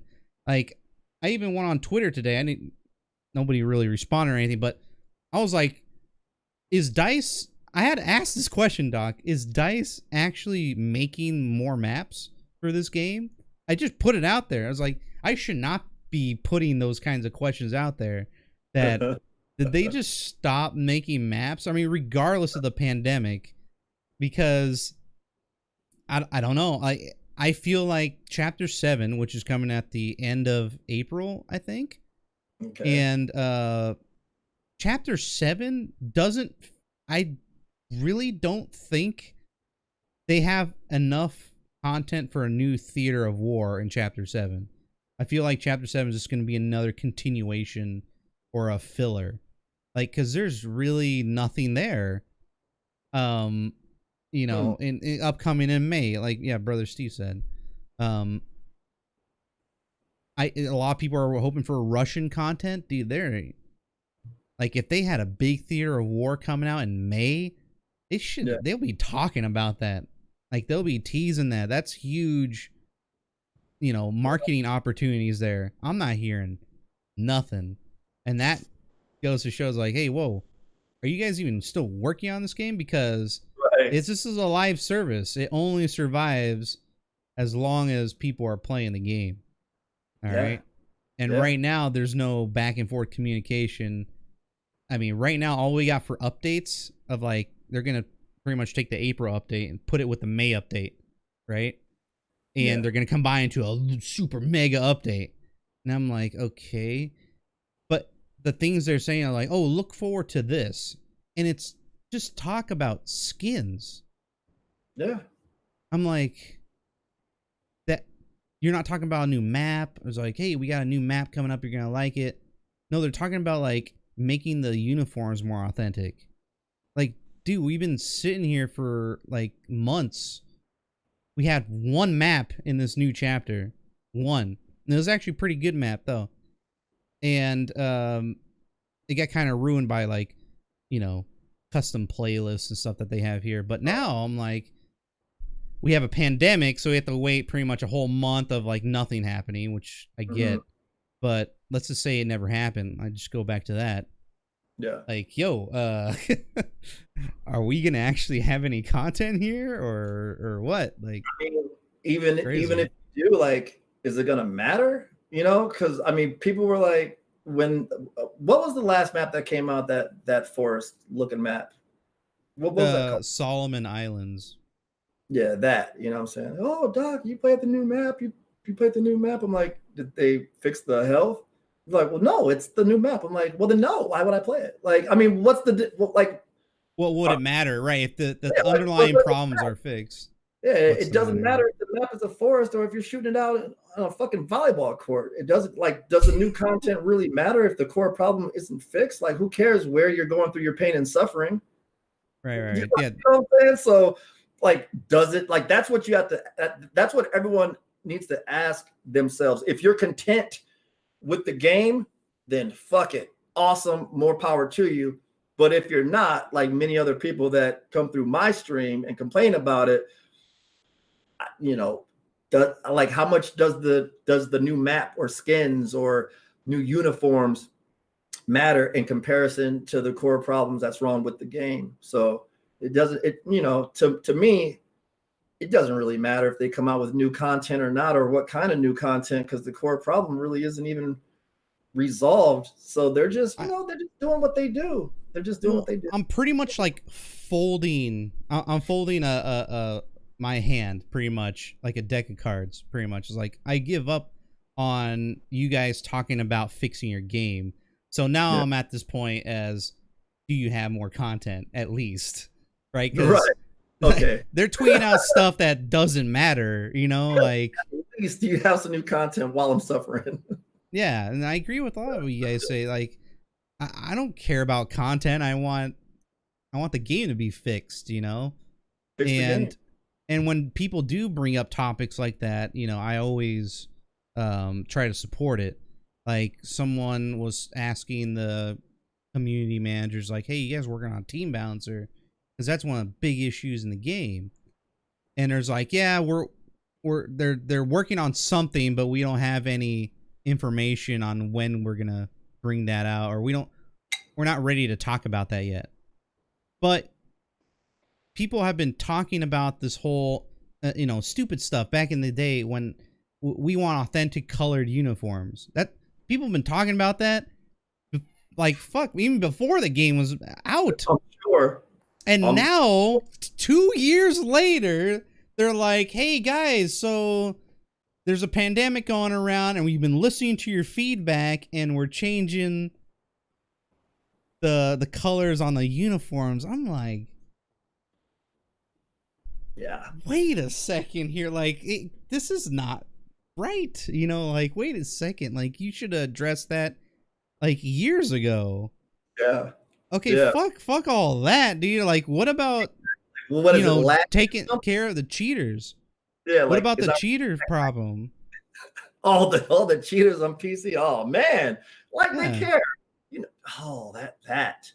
What about that? Like, what about addressing that? Like, hey, Oh. we're at least give me a fucking bullshit sentence. At least it's like, "Oh yeah, we're increasing our attention on anti-cheat," and just end it like that. And I was like, okay, that'll be good enough. And we're focusing on anti-cheat. Please be patient. Yeah, just say that. No, have to Yeah. go to details or anything. Just have That's that as it. a priority, you know? Statement. That's Yeah. it. That's all you need. And They don't like, care, oh, bro. You already bought it. You feel me? Like you already got their money. yeah, They don't care. the people who still do care about this game, like me, a team balancer should be something you guys should be talking about. Like, just this blanket statement, like, "Hey, you know, sorry for the, you know, the pandemic and everything. We have to slow down our shit, but you know, we're working on your feedback right now, and we know that there's a big cheater problem and that there's a big team balancing problem. We're working on it. Have a good time. Stay safe. Stay inside." Like, that's all you need to say. But when you're talking about an old ass concept of complaints from years ago, and you're doing it now, that just goes to me that they just don't care. Like, you know, like what you said. And that's the thing. They don't care. You care. There's many Right. players out there that do care about the game. You care about the game. You care about the game. You do too. I know you do. Dice cares about the game, but what people don't get is that Dice doesn't care about you.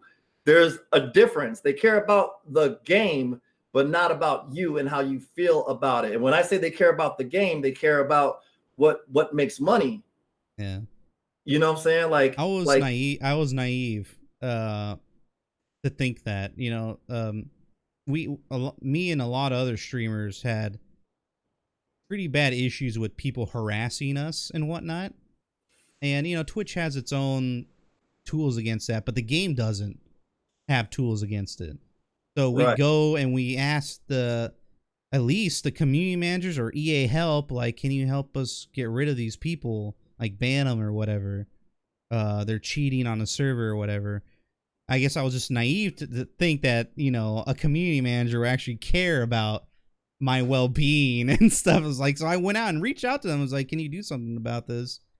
And, you know, nothing ever happened of it. We ended up figuring it out on our own pretty much. And it still happens to this day for some of my friends as well. Yeah. But it's a sad thing. I think it's unacceptable for multiplayer games to not have, you know, what do you call it? Like anti-cheat, or there was, what's the term for anti-harassment, or it's like kind of like a bully thing. Fuck, what do you guys call that? What's the word for that? You know what I'm talking about? DocMiaz?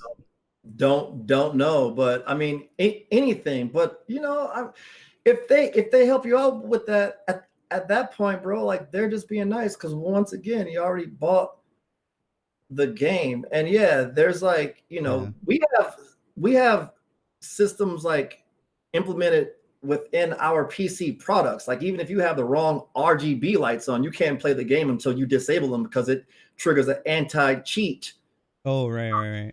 So even like our like systems that we're playing on has that option.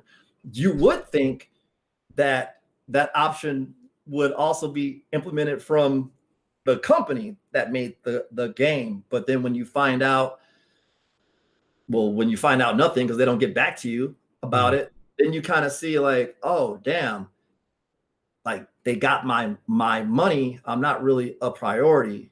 You know, like not anymore. If they could change that, like if they could change it for PC players where, hey, this person's flying in the sky without a plane or anything, and he's shooting everybody, and he's invincible, and sometimes he's invisible, and he turns into the Wonder Woman plane. You can't even see him. He's transparent and shit. And here's the proof.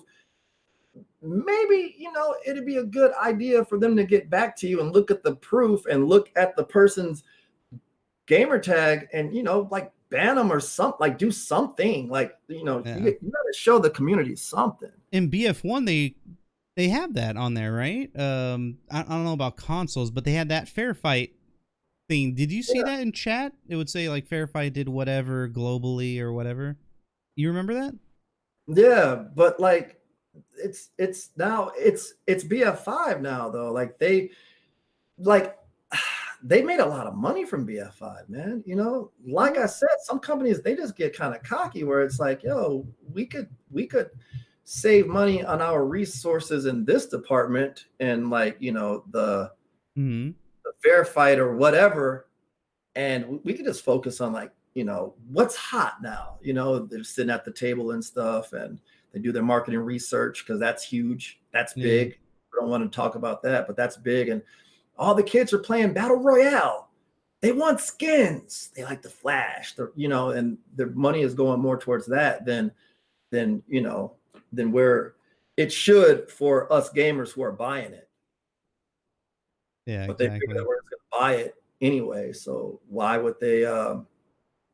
You know, why wouldn't they come out with Battle Royale first before private servers? You know, like so that the comp players can competitively play against each other. Like why would they do that? That's not gonna make as much money as like what's trending and what's hot. So like, you know, if they could crack down on that cheating on PC or just or not even crack down on it, but like at least respond. Yeah. Then there's cross-platform, Doc. You know, the next Battlefield game is going to be cross-platform, right? Hope so. You hope so? I hope so. Yeah, but what about the cheating? Absolutely. It's gonna be bad, right? Yeah, like if they're gonna cheat, then they're gonna cheat. Fuck it. Like if we're gonna go through it, we're gonna go through it. But I hope that it's cross-platform in the fact that it's a fact that Xbox has more servers on Battlefield than PC does. Yeah. You know, there's just more servers, and I want to play on PC as much as I would like to play on Xbox, but there's Battlefield 1 on Xbox during the day. There's like 20 servers, and even at night there's quite a few servers on Battlefield 1 for operations in the US. PC, it just doesn't exist. It's just not there. Battlefield 5 on Xbox, I can't speak for PlayStation, but it's probably the same. There's a lot of servers for BF5. On PC, there's like a handful of servers. You will run into the same players. So if you're getting hacked and cheated and people are quick scoping you with their back to you, with one shotting you, and it's impossible, and they're doing all these magic tricks and sorcery and stuff, then yeah, that's going to be a problem if it's cross-platform, of course. However, for the server part of it, though, I would like to have more servers, and you know, like I would like to have that. Hopefully, they'll do something about the cheating by then. Maybe they'll implement something new in the next game. Maybe I don't know. I don't know why they haven't done it now. Like, you don't have to implement anything in a game, just customer service. You see this, you see the person's gamer tag, you have the video, you see what they do, ban that person. So it doesn't cost very much money, time, or resources to do that. Maybe they'll have it the next game. Maybe they'll figure it out. Yeah, I think so. I think they're nah. They might have to. I think maybe their hands are forced there. You got to do something about it. Something. You got to do something about it. Pretty much. What do you think? What do you think about the new Xbox coming out?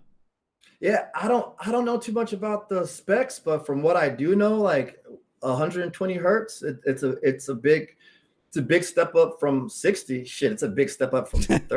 You know, Battlefield for all you PC players, man. You guys like, oh, I can't play on 60 hertz and this, and you know, imagine playing on 30, because that's what Battlefield 1 is running on, bro. It's not even 60. It's 30, brother. It's 30. You know what I'm saying? On console, it's 3.0. It's not even so. As far as Xbox wise, you know, 120. That's gonna be big. It's gonna be a whole new world for these console players. They're not gonna get they get their new monitor, the 120 hertz monitor, at 120 frames per second. They're gonna go like, so what have I been doing with my life? Yeah, they're gonna get that new monitor and everything with the new refresh rate and all that fancy shit, so they can go 9 and 56 in a single game. Dude, I was playing on 60 hertz PC Battlefield for years, for almost decades, and I switched, like, high refresh rate was a thing, right? And I went with the highest they got, 144, and I was like, well, I need a good graphics card for that. All right, so I got it. Got the 144. Dude, I ain't never going back to 60. Maybe I'll go back to 120 if I had to.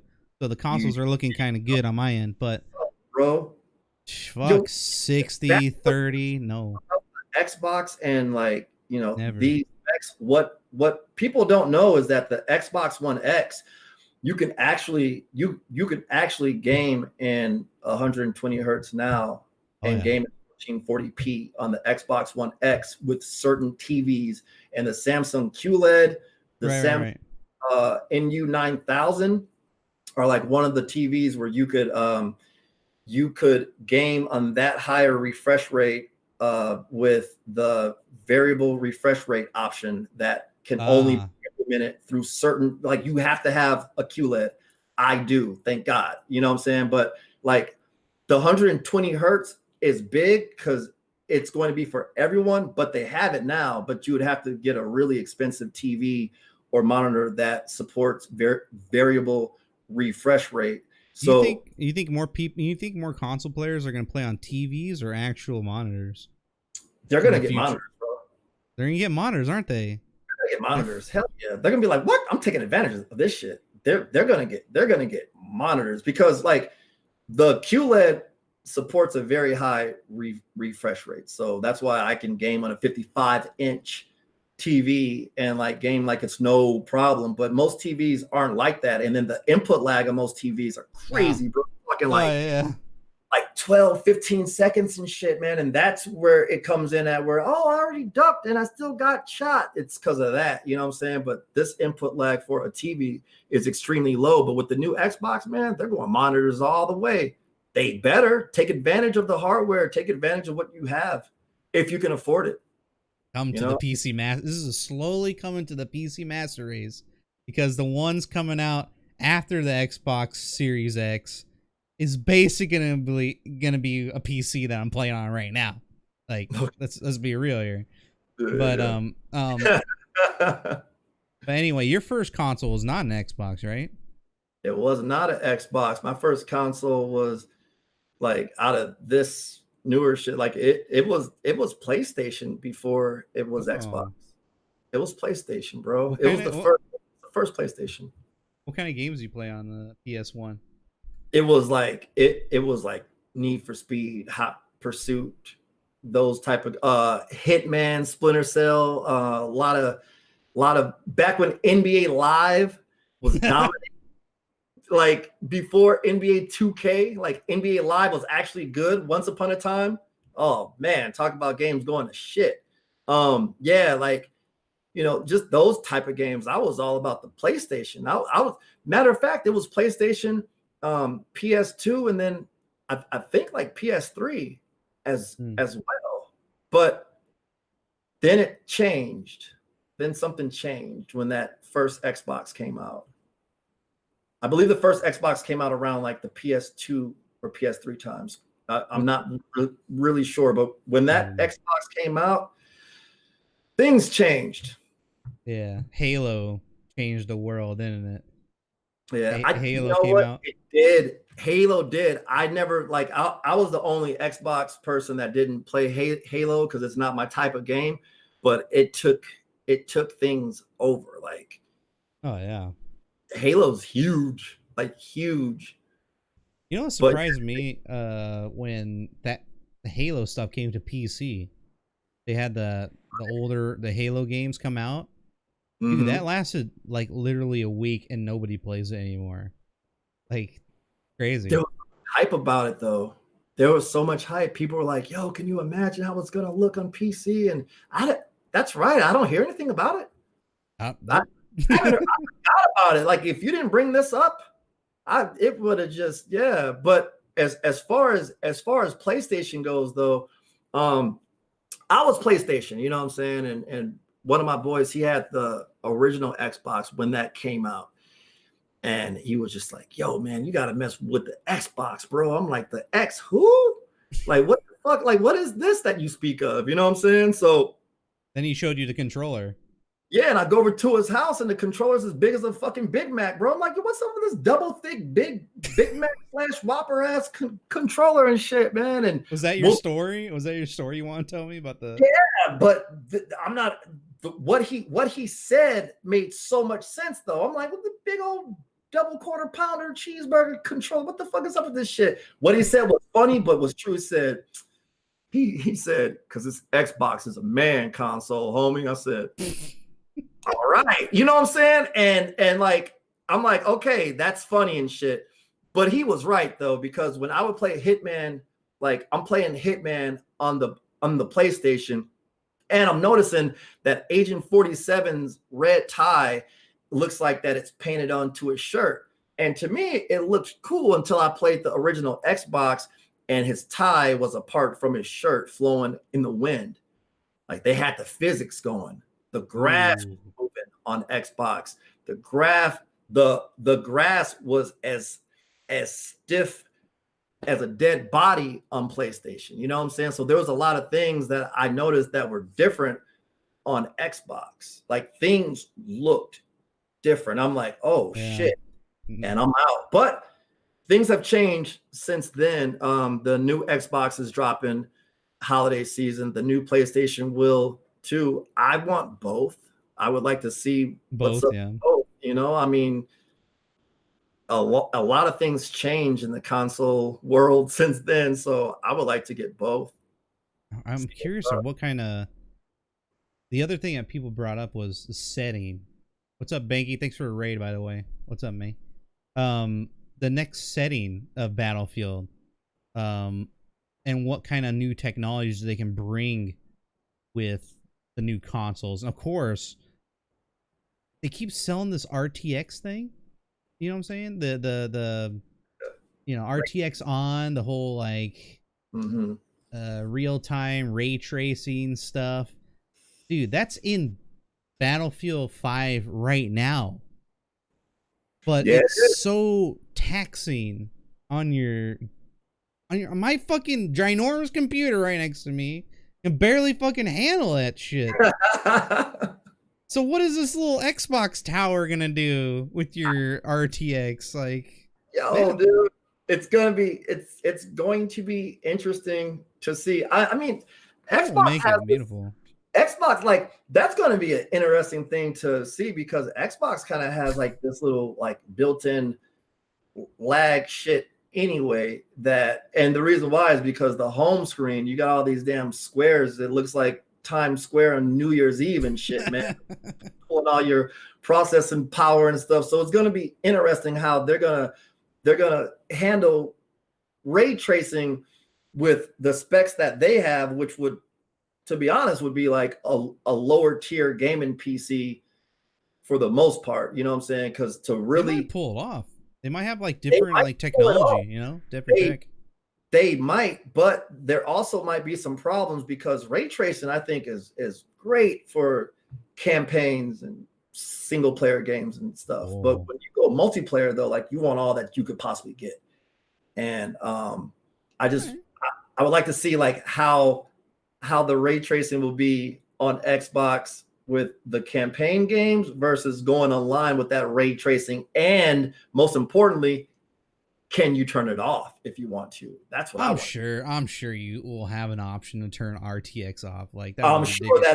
I'm sure that once upon a time, before the Xbox One was released, Microsoft said, and all your games from the 360 will be backwards compatible, and they weren't. So you never know. You never know nowadays. No, you never know. You never know. Seth brings up Nintendo, man. I know the Switch is really kicking off. A lot of people like those kinds of consoles and whatnot. Yeah. Got some good. I mean, god tier games on fucking Nintendo. I tell you what.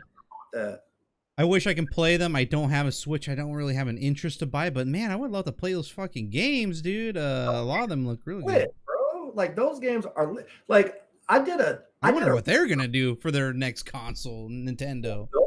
I did a retro stream a few months back where I just went old school, like before Nintendo. I'm talking like Bad Dudes, Double Dragon, Contra, just real retro and like old schooled out. But as far as Nintendo goes, though, man, who knows? Because they're pretty much like when they do something, they're kind of like really tight-lipped. Like they're like, you don't find out about it until it's damn near about to be sold. So I'm sure they'll have some surprises. You know what I mean? Like they'll have something going. But like, hold on though. Back to Xbox and the ray tracing. Yeah. Like what's going on? Like you guys let me know up in the chat. What does PlayStation have to like? What's their competition? Like what's their answer for the ray tracing? Are they going to come out with ray tracing as well? Are they going to have a higher refresh rate? Does anyone have any PlayStation insider info or specs? Because I'm curious about that. They released a whole bunch of information. I think it is. Is it sweet? Yeah, they're gonna have all that. No, the homie up in the chat said not shit, nothing. God dang, yeah. PS5 have RTX as well. All right, it will have RTX. Yeah, that's what's up. That insanely boring talk that they had they called it the road to the PS5. But some random dude with some wacky looking hair and glasses was talking about like all the, weird shit on all the specs of the PS5, but they never showed it. I went in there for PS5 specs, man, and left with a fucking master's in physics. I was like, yo, bro. You watched that?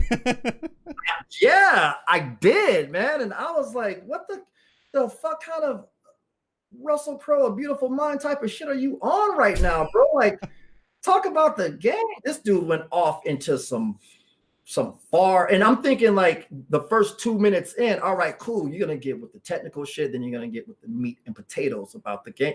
Nah, it just went deeper and deeper, and then I couldn't shut it off. I couldn't shut it off for some reason. I don't know why. I couldn't stop watching it.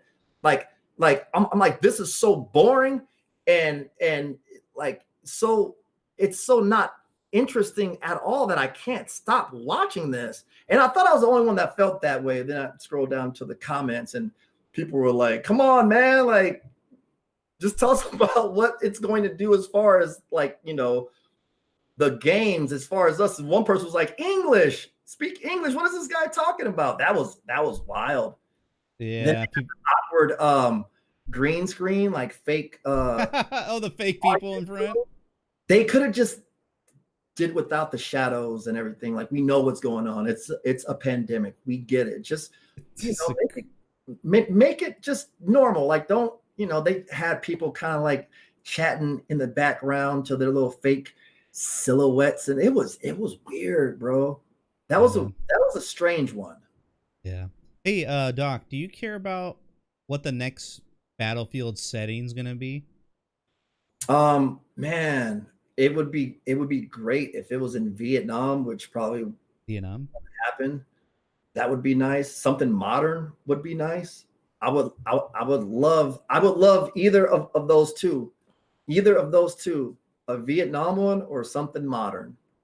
Okay. And then, of course, if you want Vietnam, go back to new Battlefield though. New Battlefield game. Like I want the new, like, there would be a lot of content too, because people are like, oh, it'd be mainly jungle. It's like, no, not all of the fights took place in the jungles. Yeah. You know, they have the content. There's cities. There's cities, man. There's a lot. Yeah, there's some different things, but either that or something modern, that'd be nice. You know, we've done World War I, World War II. You know, it'd be nice if they did what the World War III game did. I don't know if you remember that game. Yeah. Like their concept, like their idea was a great idea, just poorly executed. You know, but like the idea of it was great. It'd be nice if they picked up where they left off and did it right. You know, something modern. That'd be cool. Yeah, Vietnam would be interesting, but I don't know if they could go to another, like, they're going back to another war that happened, right? I think it would be safer just to get, out of the whole controversies, just make a fake one, like a futuristic fake war.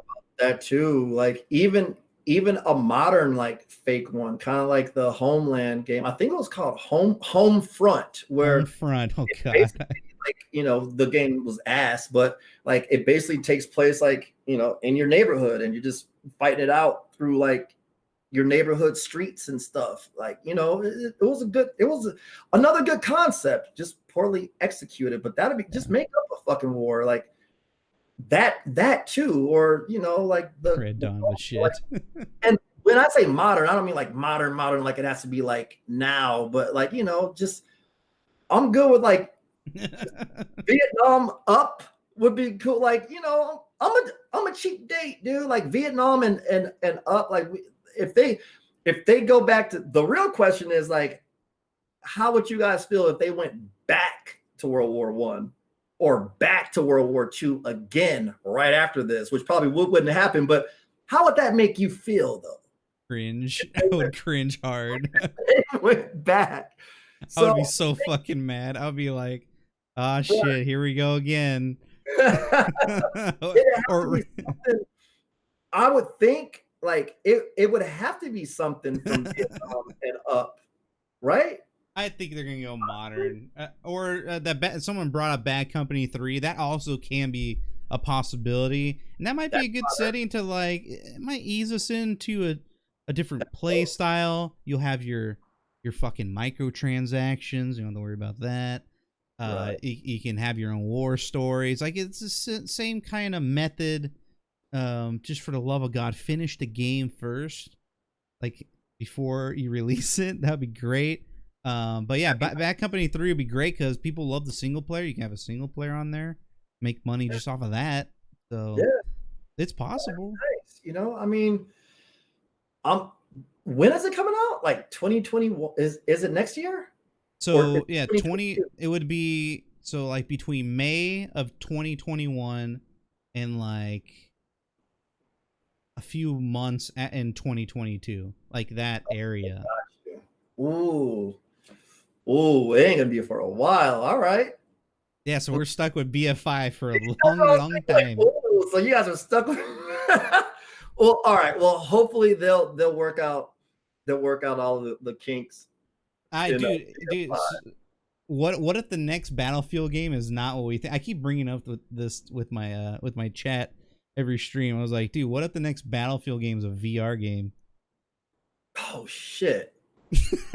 or a mobile game. How am I supposed to yell out, get drop shot at dick nose with some VR shit, man? I'll mess around and break the whole system, dude. My 6'6" ass trying to drop shot someone for real? Knock over a lamp, dude. But it's possible, chat. It's possible. Like they didn't say what kind of Battlefield game. They're gonna make a new Battlefield game. They said that. Yeah. But we didn't say what kind of Battlefield game. It's a possibility. Anything is a possibility. Like you don't know what they're gonna do. Like, and if you notice, before every release of Battlefield, they always do like this bait and switch, and they do it with consoles too. They'll leak a rumor to have you looking this way, and then they'll come up with a whole nother concept. So that's what they did for BF1. Yeah, absolutely. So whatever you hear first, take it with a grain of salt. Like, don't just jump on it like the next Battlefield's going to be this. Like, wait first. You know what I'm saying? To see like what it's really going to be, because whatever they tell us it's going to be initially probably is going to be incorrect. Because that's good. That's good marketing. And plus, you don't want the competition to know what you're doing anyway. No battle royale though. No, fuck that. Fuck that. Okay, there you go. You heard it from DocMiaz, seal of approval. Yeah. No more. Stop. Yeah. Get drop shot as far as that battle royale, man. You know, like, let's not do that. We're gonna judo chop that out of here, okay? Word. Ridiculous. Holy shit. So guys, if you have any, oh, here we go. Topic. Yeah. Just like what Seth said right here. I think Sweden is just people who don't follow the rules. Did you see the news they are living like there's no pandemic? I instantly thought of Dice Office. Oh my god. They don't even let them work over there. That was EA though. EA said Wild. Come to Arizona, it's the same way, man. They act like shit ain't even going on here. Yeah. Damn, I'm right next to you, California, dude. We're bro, like, man. You go outside, you're gonna die. You drive by a park, motherfuckers is playing full court basketball, hella defense.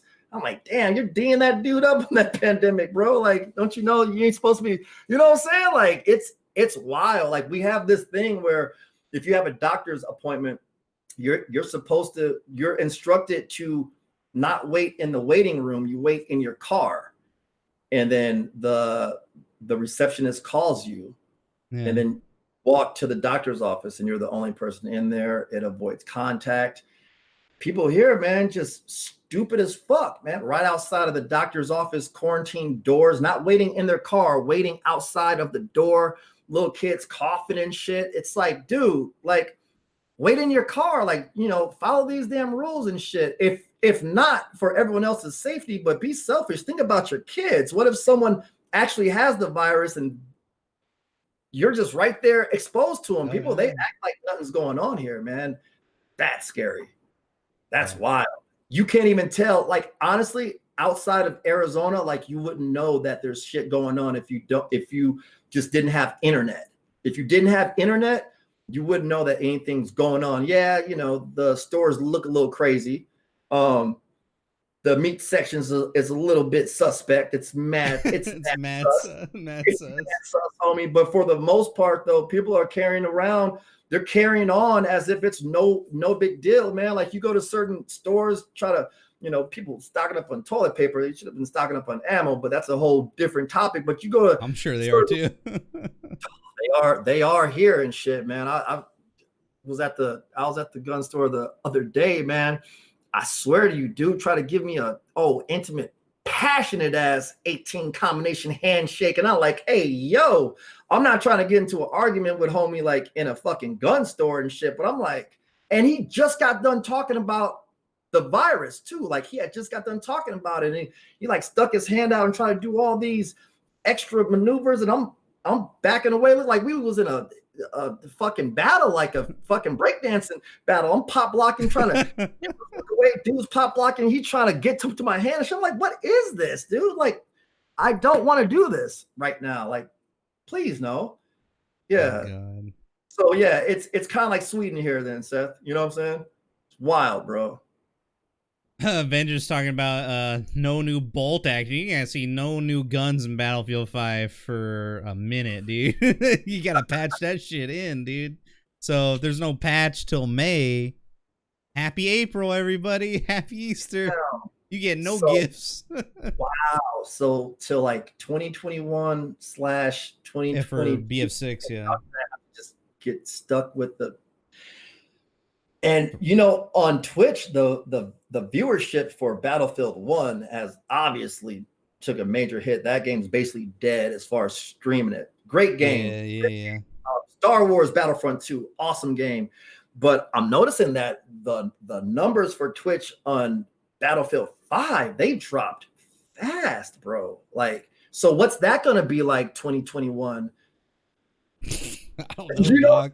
I don't know, dog. I don't know what I'm doing right now. I don't even know why I still have a Battlefield show, bro. Dude, hey, bro, I'm just saying though, like the real question is like, so what's that gonna be like for all the diehard Battlefield 5 streamers, or like whether you're major, whether you're not, you know what I'm saying? I'm just gonna get owned when Battlefield 6 comes out. Like my little channel is gonna be destroyed, but I can grow as we go on and stick with it. But you can alone. Everyone has Battlefield stories and everything, so that's fine. But as far as like streaming the actual game, like what's that? Yo, man, that's why I hopped over on Jackbox Party. I'm like, yo, I'm out. Jackbox Party. No, you gotta do something. I mean, there's like nobody on these family games, brother. Like, I'm out. Yeah, for sure. No, I was thinking about it too. We still got a pretty good audience. All right, people can still get partner on the Battlefield section. Yeah. Right. One of my good friends just got it not too long ago, but that was before the fucking pandemic. Okay, when Call of Duty Modern Warfare Warzone came out, the pandemic hit as well, and when that hit both at the same time, I mean, everyone was like, "Yo, IRL first, and then we might think about going watch some Battlefield streamers." Okay. Mm-hmm. And there's no content, so I'm like, but people are slowly coming back to Battlefield 5 section. It's growing back again. People are coming back. People are now getting locked down, so they'll have more time. I guess at the time people were just out and about. That's what I'm saying. Of course figured they're out. coming back. They can't leave, bro. What's they gonna do? Right. You know what I'm saying? Well, I guess it's watching this BF5 shit again. Fuck it. What else you gonna do, homie? Of course you're coming back. Yeah. So I mean, try to answer your question. Like, yeah, I'm gonna try to stick to Battlefield. The whole purpose of the Battlefield show, is to keep interest in Battlefield and trying to make it good and absolutely fix the issues, right? And if we have a loud enough voice, I mean, they might listen to us.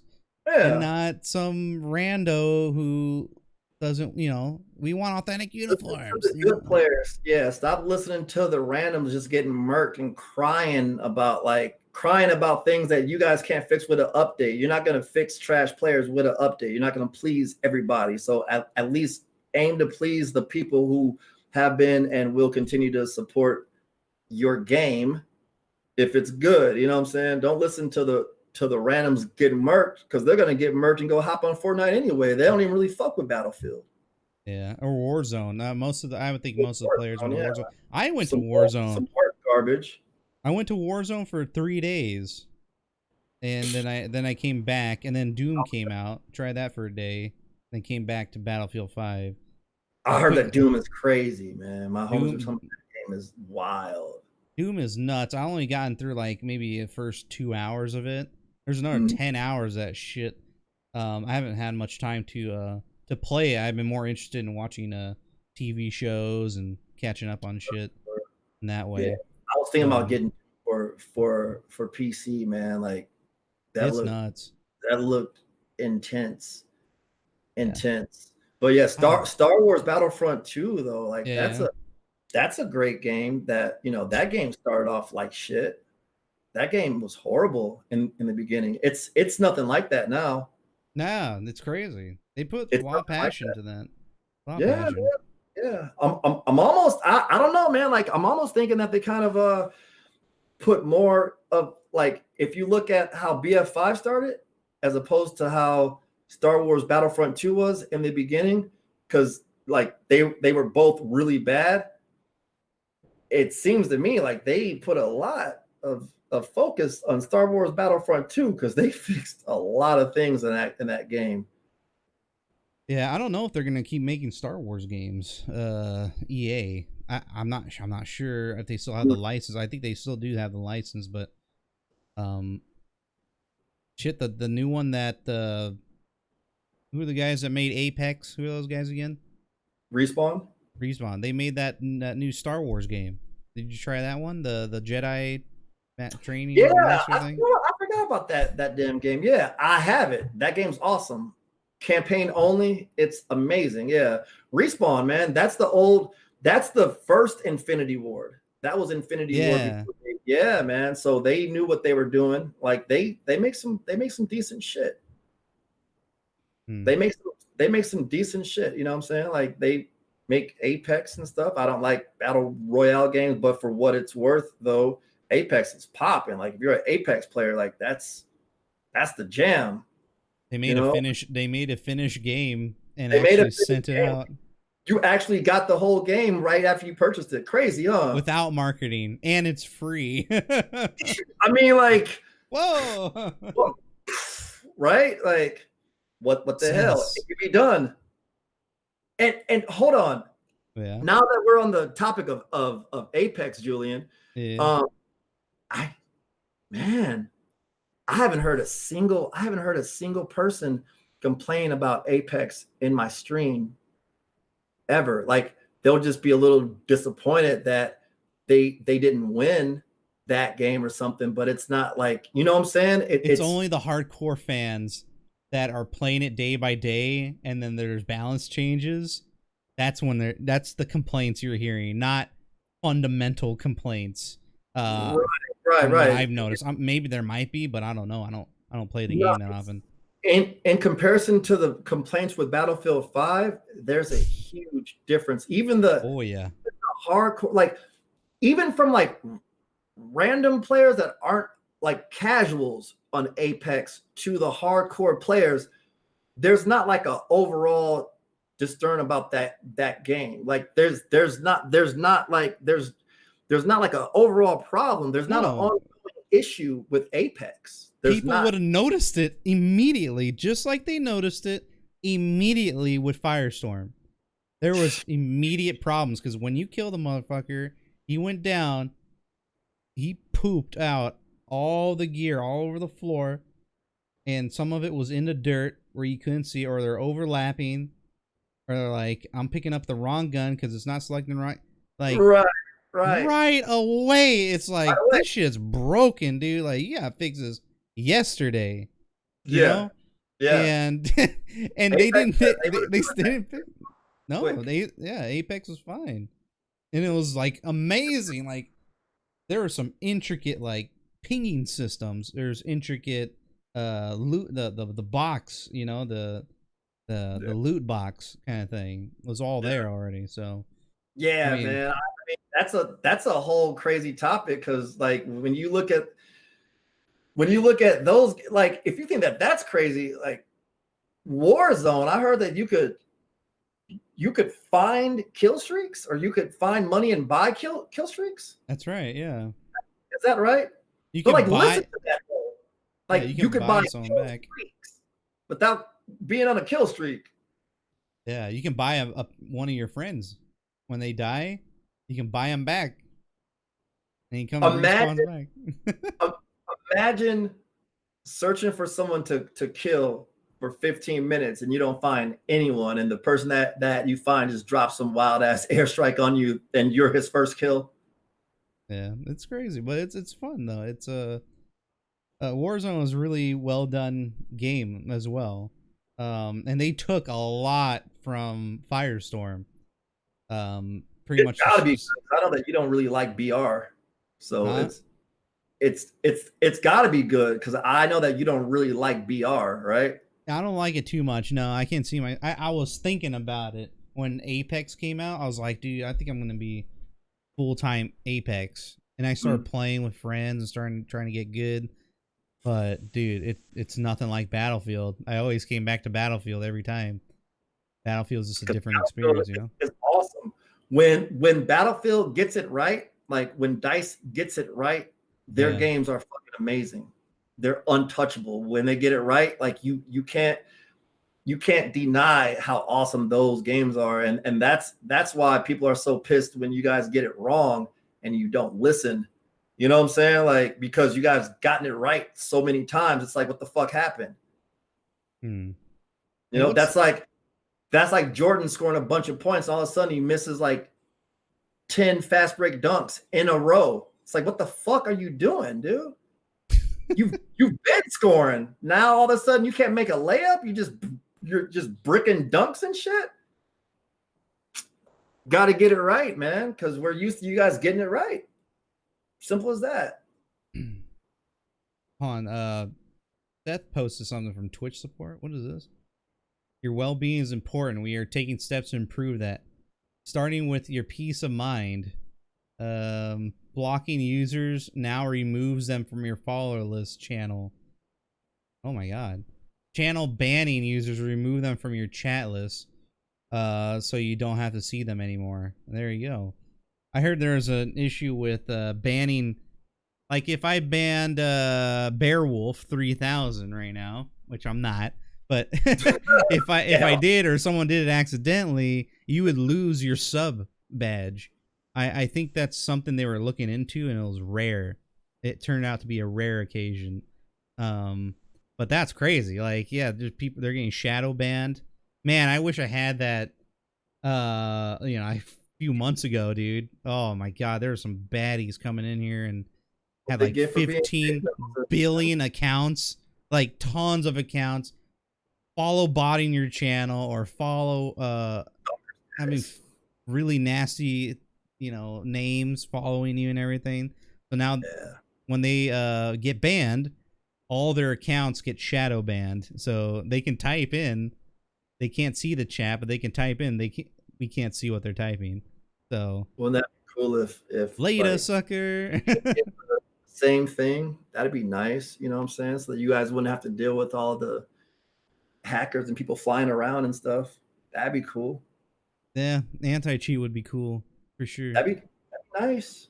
That'd be nice where it's just, your team versus the other team instead of you versus the other team versus some wizard who's doing magic tricks and shit. just shooting you with his back to you, like from across the damn map. It sucks, dude. It sucks. Imagine that. It's crazy. I was gonna ask you something here. Shit, what was it gonna be on? You have any other crazy stories that I'm missing here?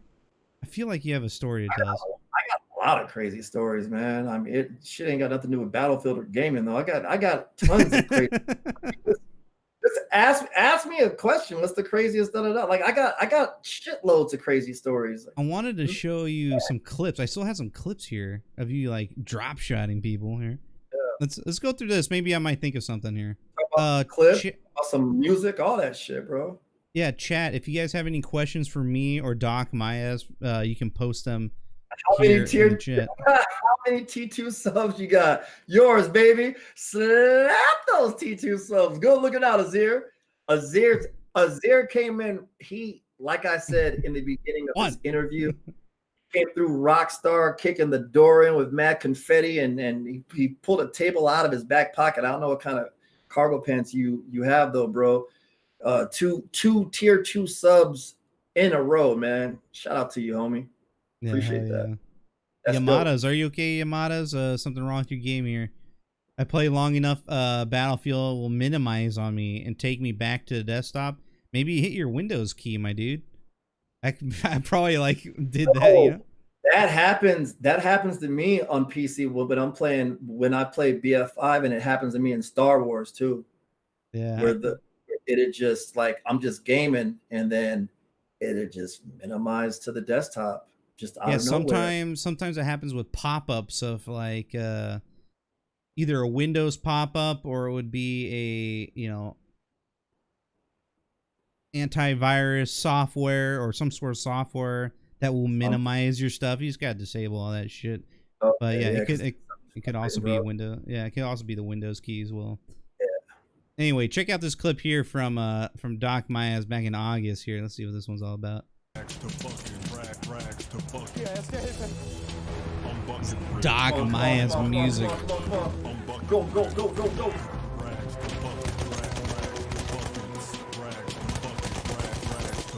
You tried to knife me too. There's that quick scoping I was talking You must about. have used my knife.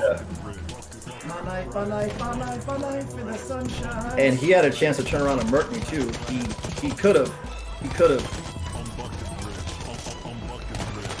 I'm panicking, dude. So many. It's so many. What do you? I'm just swinging for the fences. It's so many. What do you do? I mean, what do you judo chop, bitch? Like, what do you do? Somebody clip that. There's no shit. teammates around though. Where's the fucking team though? Where's the team? It's always like that, isn't it? Where's the team though? Like, I'm just out here running out of bullets, throwing flip-flops, throwing other people's flip-flops. Why are we wearing flip-flops in a war? That's not the point. Don't worry about my personal business. But like, where's the team though? You know what I'm saying? Running around panicking, bro. It was, yeah, where's my team? They mad sus, right? Team DocMiaz, baby. Let's go. That game, I remember that. So much fun. So much fun. No problem. Okay, here's one of you playing Battlefront 2, man. Oh, let's go, baby. And this is what it sounds like when doves fly. Looking at us. You know what I mean?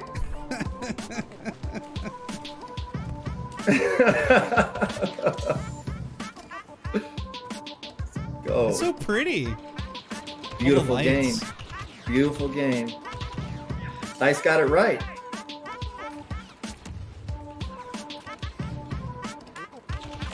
Bitch. How'd that level up? Oh, get turned on. Clip it. Somebody clip that. Oh my God. Get turned Yo, on though. get you mad. turned on.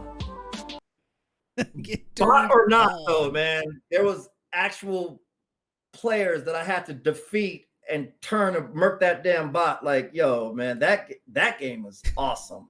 That game is awesome.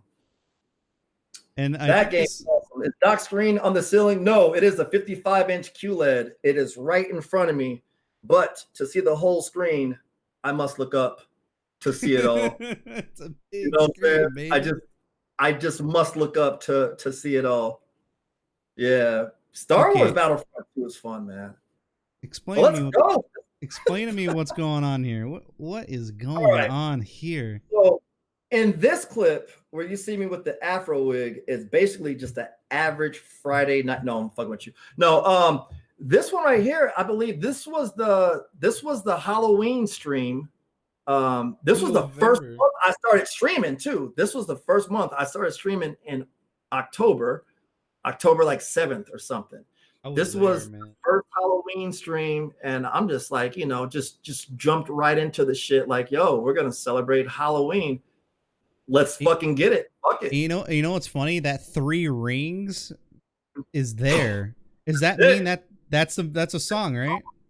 Okay, Come on, here. bro. All right, here. Listen to this one, guys. This is a song. I just saw that randomly. Here you go. What is this? What is this?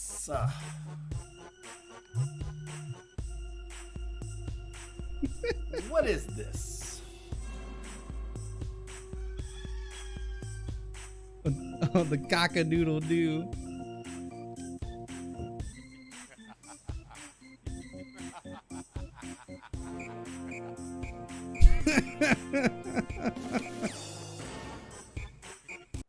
Holy shit. Look at that, popping that shoulder. Yo, man, one of my homies, that move right there, that move, right, hit the shoulder angle from the side. That move, one of my homies, like, he that, and that's my contact info pick. That's Yeah, fucking he used great, to dude. and he's like, oh, gotcha. I'm like, yeah. He's like, every time when you text a call, man, that's popping up. I'm like, that's what's popping, homie. Yeah, shit. Killing it. This is also an oldie here. How many judo chops you need? This dude had the, Oh shit! I remember this one. Oh shit! What? What? What? Judo chop! Oh my god! What the fuck? How many times you got knife, motherfucker? Oh my! You like God. lost your. What? You like lost your voice there too. That was hella funny. I don't. I don't know how it happened, but like at some point, I must have been holding the blade instead of the handle, and was Oh, just chopping with that, or that dude had like a hella knife-proof back or something. You just hear shing, swing, shing. Like I'm like, yo, what is this, man? this is you like yelling at Why? yourself, and this is the thing you were talking about, like setting Why? up the gifts. Why? Yeah. Oh my god. What the fuck is going on? Why is What are you that? doing, That's Doc? Yep. That's one of the effects where I was going around asking people, man, like, hey, how do you do this? How do you do that? And they're like, man, what are you even talking about? I'm like, there has to be a way where you do these things. And they're like, man, well, I've never seen it. I'm like, doesn't mean it can't be done. Just figured it out. That's cool, man. I always like that about your stream. Sir. Here's something I have never seen in my life, but I found it, and it's Rick Shade got it, dude. It is hella funny. This is one of the funniest. Yeah, listen to this shit. I'm Never anniversary. gonna give you up, never gonna let you down, never gonna turn around and desert Watch the look you. I No, give at never the gonna very make end you of the cry, video. Never gonna say goodbye. Mad awkward. Never gonna tell a lie and hurt you. Never gonna give you up, never gonna let you down. Oh, never gonna turn around and desert you. Never gonna make you cry. Never gonna say bye-bye. Never gonna Bye-bye. lie and hurt you. Bye-bye. Weird. Watch the look. The look. What? What? Man, whoa. What's that? What's that? What is that look? At the end, man. Yo, that look at the end. I need to actually like, yeah, you gave me a great idea. I think that I'm gonna like crop that out and have that shit pop up every now and then, just randomly. Like with some, you know what I'm saying? Some weird ass sound effect and shit. That's crazy looking. What was it called? From that, Emote. what was that Ben Stiller movie where he was like as a model or something? Oh, Zoolander. Zoolander. What's that? When he turned around and he, That's the steel look. huh? That's the blue steel look. Blue Steel. That's it right I know where there. you're going, brother. That's that blue steel look, man. Killing it with that weird ass fucking bop wig, man. That was the 1 year anniversary and shit. I said, yo, man, we reached a year. What do you guys want to see? They're like, Twitch sings, but like, don't be trying to sing. Like, really, just make it weird. And shit. I was like, oh, I'll make it weird. You just tune in. But bye-bye. You got to pause right on the bye-bye. Oh, jeez. There it is, right there. Bam. Whoa. Rick James, look. Oh. All right, man. Yeah. That's a good one. That was a wild ass. I got one more for you. Getting 100 kill game here. Yeah. And In the this is- background's my original music that I produce, man. So feel free to drop that follow. Can I get some 100s up in the motherfucking chat? Another 100 kill game. God Yeah, that's- dang, man. Let's go, baby. Those 100 Let's go. Yeah, let's go. On Let's foot. go. Such a great game. Do it. Oh my god. Now I got your faces up here, Yeah. but Yeah, buddy. Those 100 kills, man, like that's common just by myself. No squad either. You can just have fun by yourself and not depend on teammates. You know, not saying that depending on teammates is a bad thing, but it could be a bad thing if your fun depends on rolling with a squad. You know what I'm saying? BF1 it's just a fun game. You just hop on by yourself on foot. You don't have to be in a arty truck way in the back of the map like a dickhead. Just on foot, dropping 100 kills, just fun, man. Fun. that's What a games were- luxury, dude. Yeah. Dude, only like I can't even do that anymore. Not in BF5, dude. In BF1, maybe if I'm like on my game, but it's hard. It's hard. I only see like the best of the best do 100. Though it's not designed to do that, bro. Like you run out there, man, you're gonna get 100 deaths if you keep running out there by yourself, going for that flag, bro. It's gonna be a bad night. Yeah, It's gonna for be a sure. bad night. Hey, I always want to ask you, what do you think about my my 1,000 kill challenge? What do you think about that? Just overall as a concept. I think it's awesome, man. Like, what do you mean, dude? I was there for that. I was there. Remember, I was there for that stream, like where I said was it. Okay, hold on. Before we get into this, are you gonna tell the good people where the Mr. 1000 came from? Oh my god. Well, I mean, you were just about to tell it that the day I did it, you know, for all the guns in BF1. And you broke the world record, Mr. World Record holder for BF1 with 1,000 kills. That was the most lit stream I have ever seen in my life. For those of you who were not there, Julian gets the 1,000 kills for the last gun, right? Donations go crazy, all that shit. It's mad hype. But the thing that was really hype is that he tried to like switch scenes. According to him, it didn't work as planned. But what I witnessed was the most spectacular shit on Twitch ever. He dropped the last kill, and he's like, "Hype, let's go, baby, yeah." Da, da, da. And it looked like a bomb went off, and everything just faded and just turned white, and you just couldn't even see him anymore. And you can hear him just fade out, like, "Yeah, baby, let's go." I thought the stream was gonna end right there, and I was like, "Oh my god, this dude is a fucking legend for that shit." Like that's the way to end it. Like you just drop the kills, the donations go fucking crazy, everybody's hype, and it really looked like it wasn't like a fade to white screen. It looked like something exploded because half of whatever your next scene was kind of like popped up but didn't really come through, and it like made this flash. You'd have to be there. That was hype. And I was like, yo, that is Mr. 1000 right there. Like, and I just ever since that time, I was like, yo, that's Mr. 1000. Mr. 1000. Then you didn't even tell me, bro. Like, I randomly gave you a shout out on Twitch. Look at the homie's profile. I'm like, Mr. 1000. I'm like, okay, that's what's up. But now, hold on. Julian, straightens up his proverbial tie. I was like, let's go for Mr. 2000 now. So what's going on with that, brother? Yeah, so there's like, I mean, it's quite obvious now. I mean, there's no content for the Battlefield game, so I got to recycle through every gun because they don't give me new guns anymore, Doc.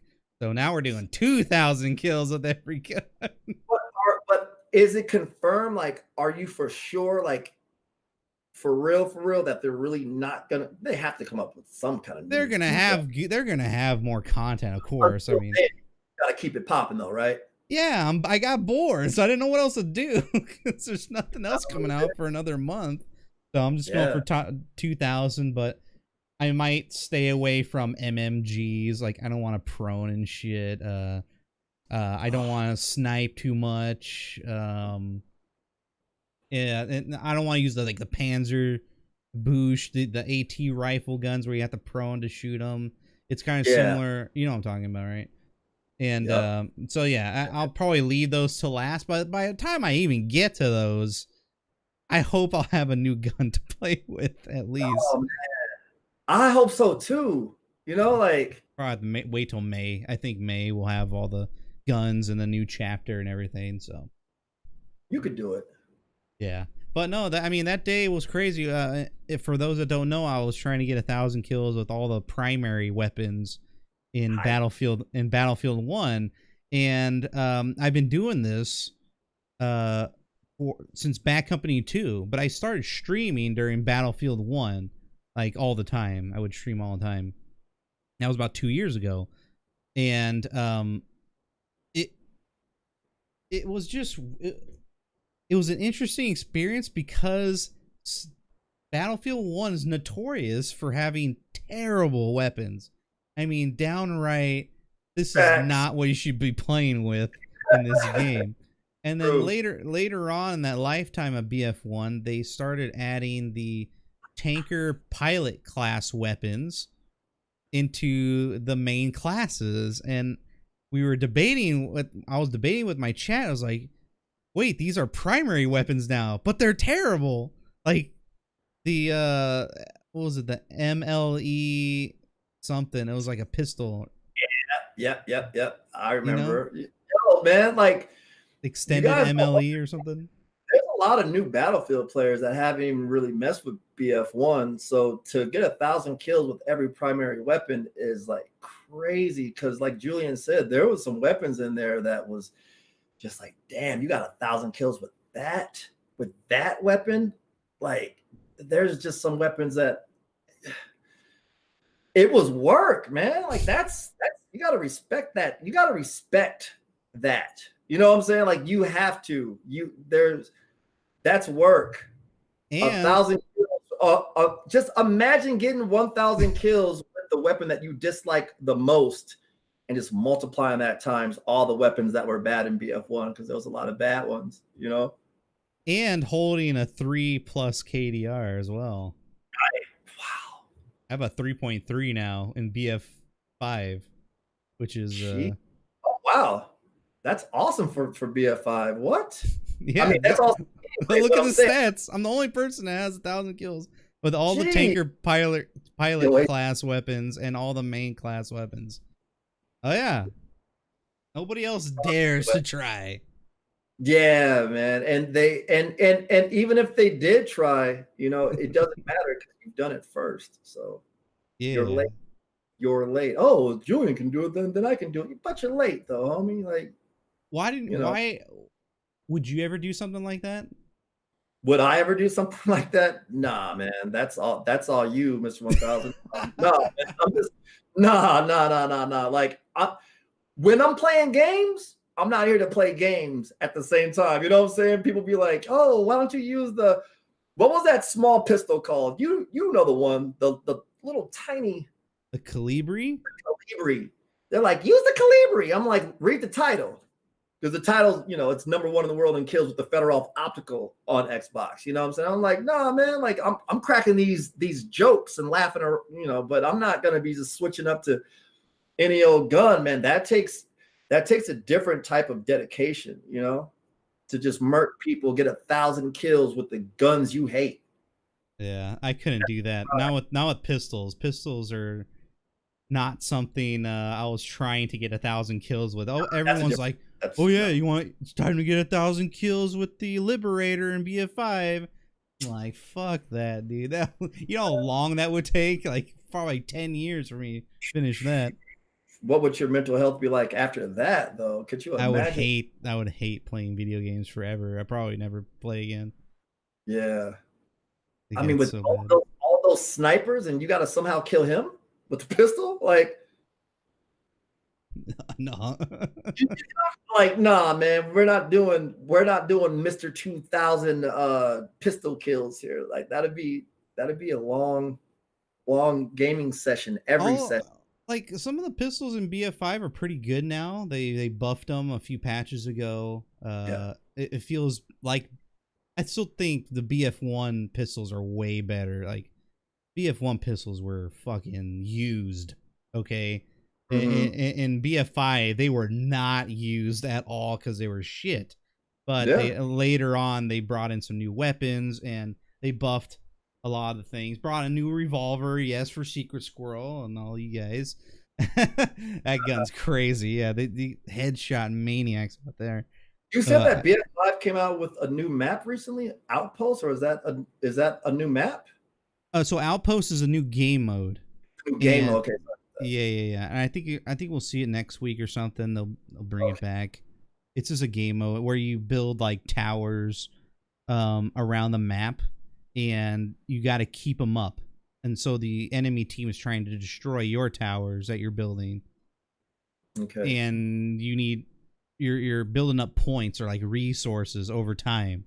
It's an interesting game mode. It's kind of like a tug of war kind of thing.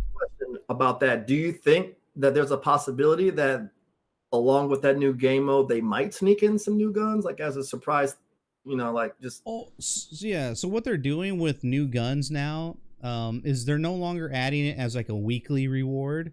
They're starting to add them into the chapter missions.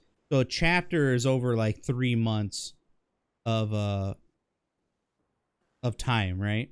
And Right. they'll include the guns then inside, so you earn them throughout the time that you're playing.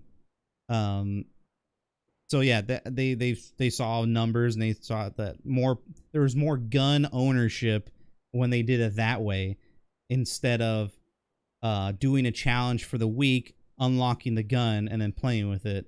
A lot of people just didn't have time to unlock that gun during the week, so they would have to wait another week when it ended to purchase the gun with company coin, which was a pretty crazy process, because a lot of people, when they're logging on, they don't give a fuck about, what the daily thing is. They just want to play, They're trying to swat up and get to it. Yeah, exactly. So this way's a little better, but they can't have the guns be at the end of the mission, pretty much. Great. Hey, Bugsy, come here. Oh, the dog came in. Yeah. Come here. Why are you running right by me? I'm trying to get him up on the screen. I don't think I've ever seen him before. Come here, Bugsy. Come here, little guy. Since you want to bark, why don't you say hello to everybody? Oh my goodness! Look Say at hello, that. Bugsy. Say hello. You want to bark? Then you say hello to everybody. This is the little guy. I got your 6, big guy. I got your 6. All right, go on then. Yeah. Oh my god. I guess he's down for that BF5 hype, man. He must have heard something about the company coins and got a little bit hype. Yeah. Yeah. Man. That's the bug later. Yeah, there was another few game modes that they came out with that I brought up earlier. It was Fortress. Did you play that one? I haven't. There was another one called Grind. Did you hear that? Hear about that? I haven't. Hold on. I got a question about these game modes because I heard something about BF5. Is this true that they take away game modes? Like they take game modes out of the game, or does the population of the players just kind of die off and no one plays the game modes? That's a good question. Yes, they're temporary game modes in Battlefield 5. They have actually disabled some in the game, like Domination, but you can still play Domination in, I believe, in the community games, which is the new rental server program. You can create your own Domination server, but it's such a crappy system right now. No one's going to play with you. You know what I'm saying? Right. So, okay. But yeah, they're temporary game modes. Like Frontlines comes in as a weekly mission, a weekly not mission, playlist, excuse me. And after that week is over, it's gone. It goes away. They don't keep them there. They're not permanent. It's like an event kind of thing. And that's to address your second point about, do players just leave the game mode and it dies? I think that's what they wanted to get rid of. Because they're doing some type of like marketing research to see what game modes would be hot for their next release, and they're just collecting data. Like, what's the reason behind that? Yeah, I think they're just collecting data, and they're like, let's not split the player base because it's so small. Thank you. The player base got so small they didn't want to kill off the game mode right away. So gotcha. That's what they ended up going with. I don't personally agree with that, because there was one thing that they did, was they had a 5v5 unannounced 5v5 competitive game mode, and what I think is they wanted to make a specific new game mode called Squad Conquest, and I think they made that permanent because they were maybe thinking about having that new competitive game mode in there. So they made that permanent, even though it wasn't super popular, but they said the numbers were super popular. I don't believe them at all. They got rid of Frontlines, Rush, which are some of the most popular game modes. Classics and popular.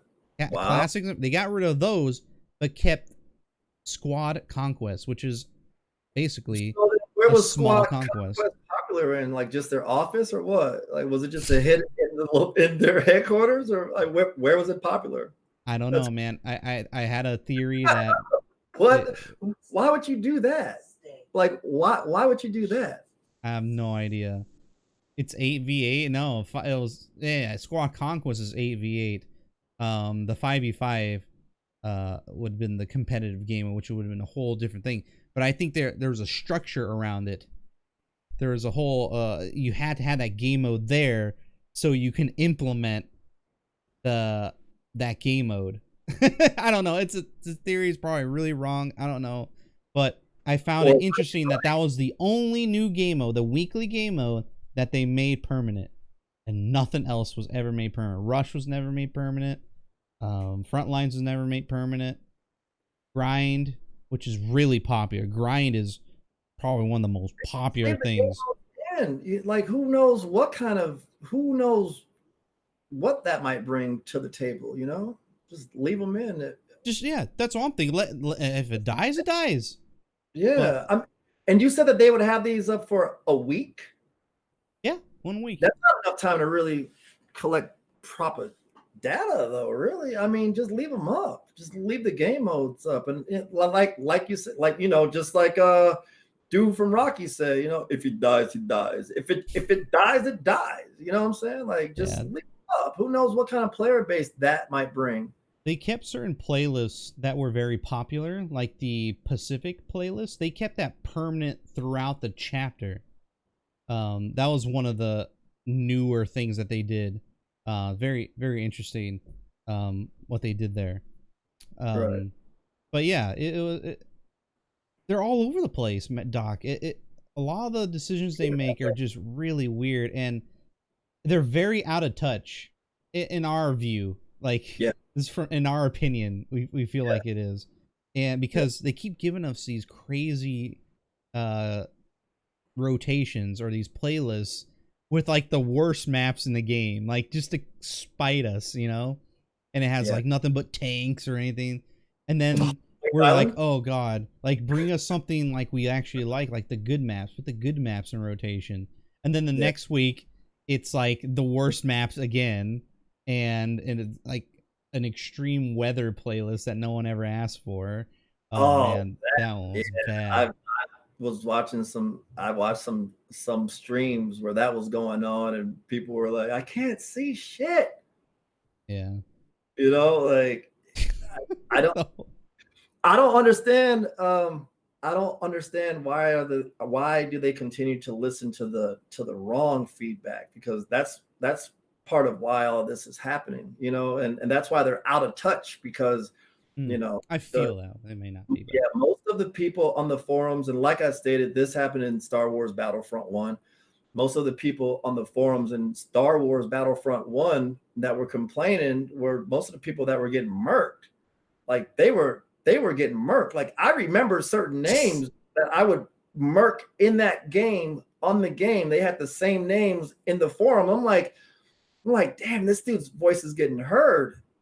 And I worked you, dude, worked you. But the majority of gamers feel that way because that's how you tell the difference between good players, because they're better than the rest. They're better than the majority of the players. But the majority of the players that are trash, their voices are being heard. They're very active on those forums. That's very cool, man.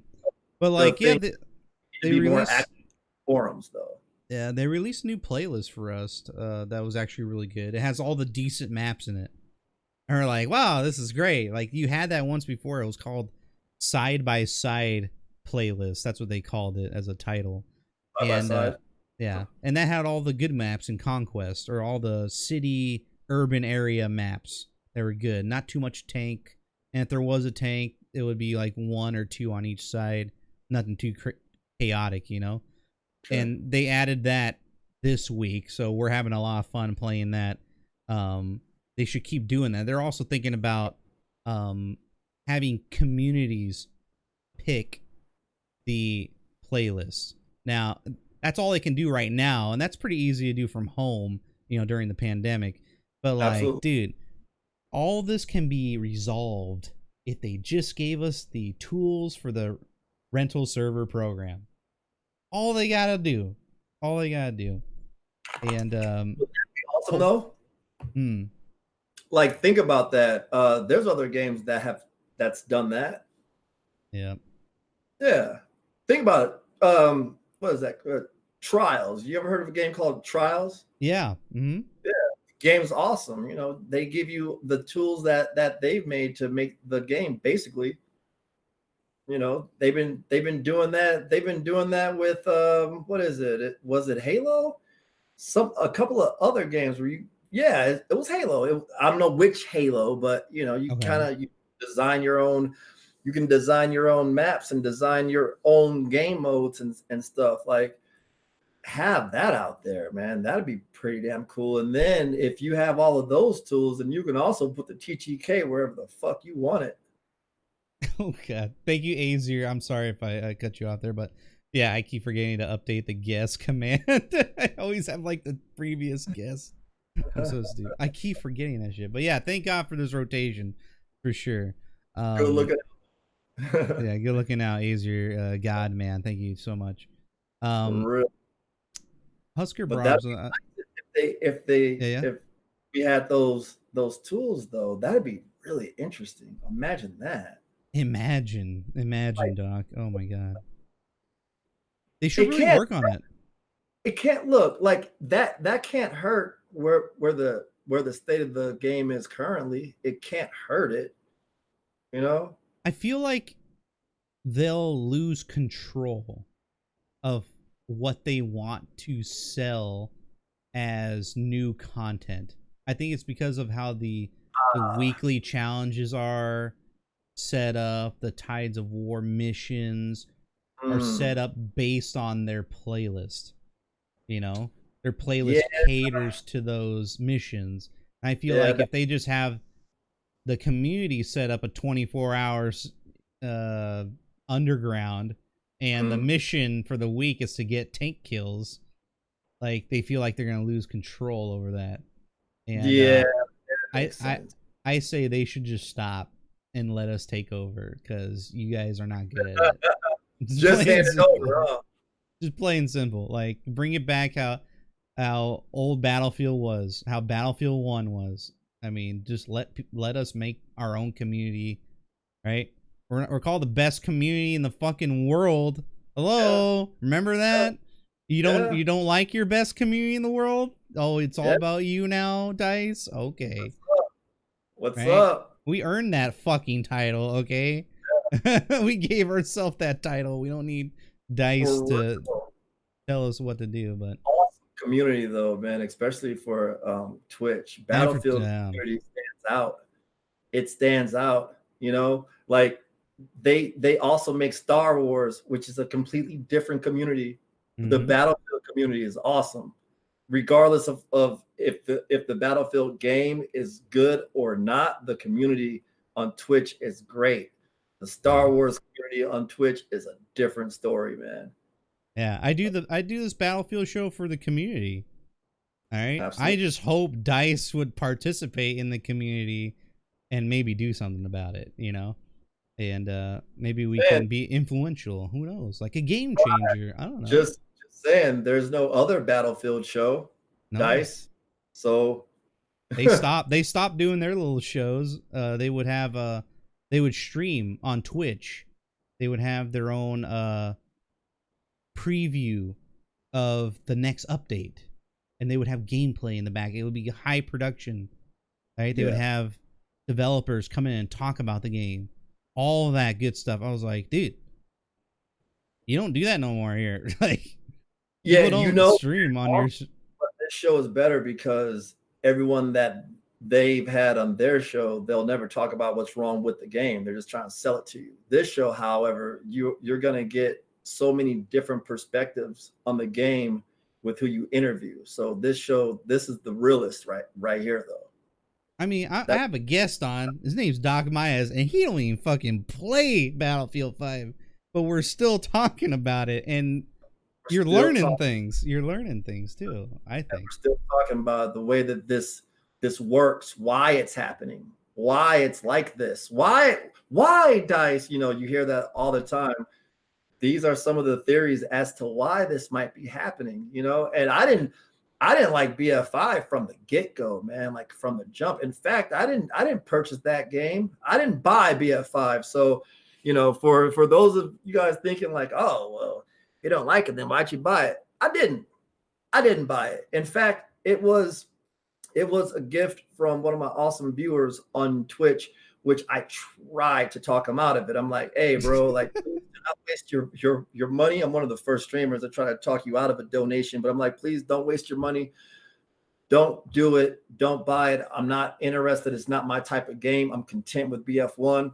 This game's awesome. But he's like, oh, you got to just stream just at least a couple of games with me when this game comes out. Da-da-da-da. Or no, it was already like, it was out for like a day or so. It was like the first couple of days. I'm like, save your money.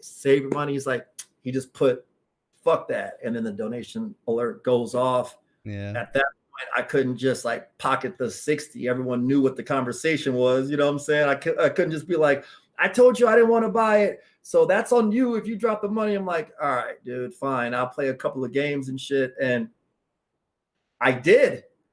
And then I uninstalled it right on stream. I'm like, this. And I went back to BF1. I'm like, this is not for me. I'm not saying that the game is shit. I'm not saying that it's bad. But again, when there's a certain food that you know that you don't like, you don't keep going back to that restaurant complaining about that food.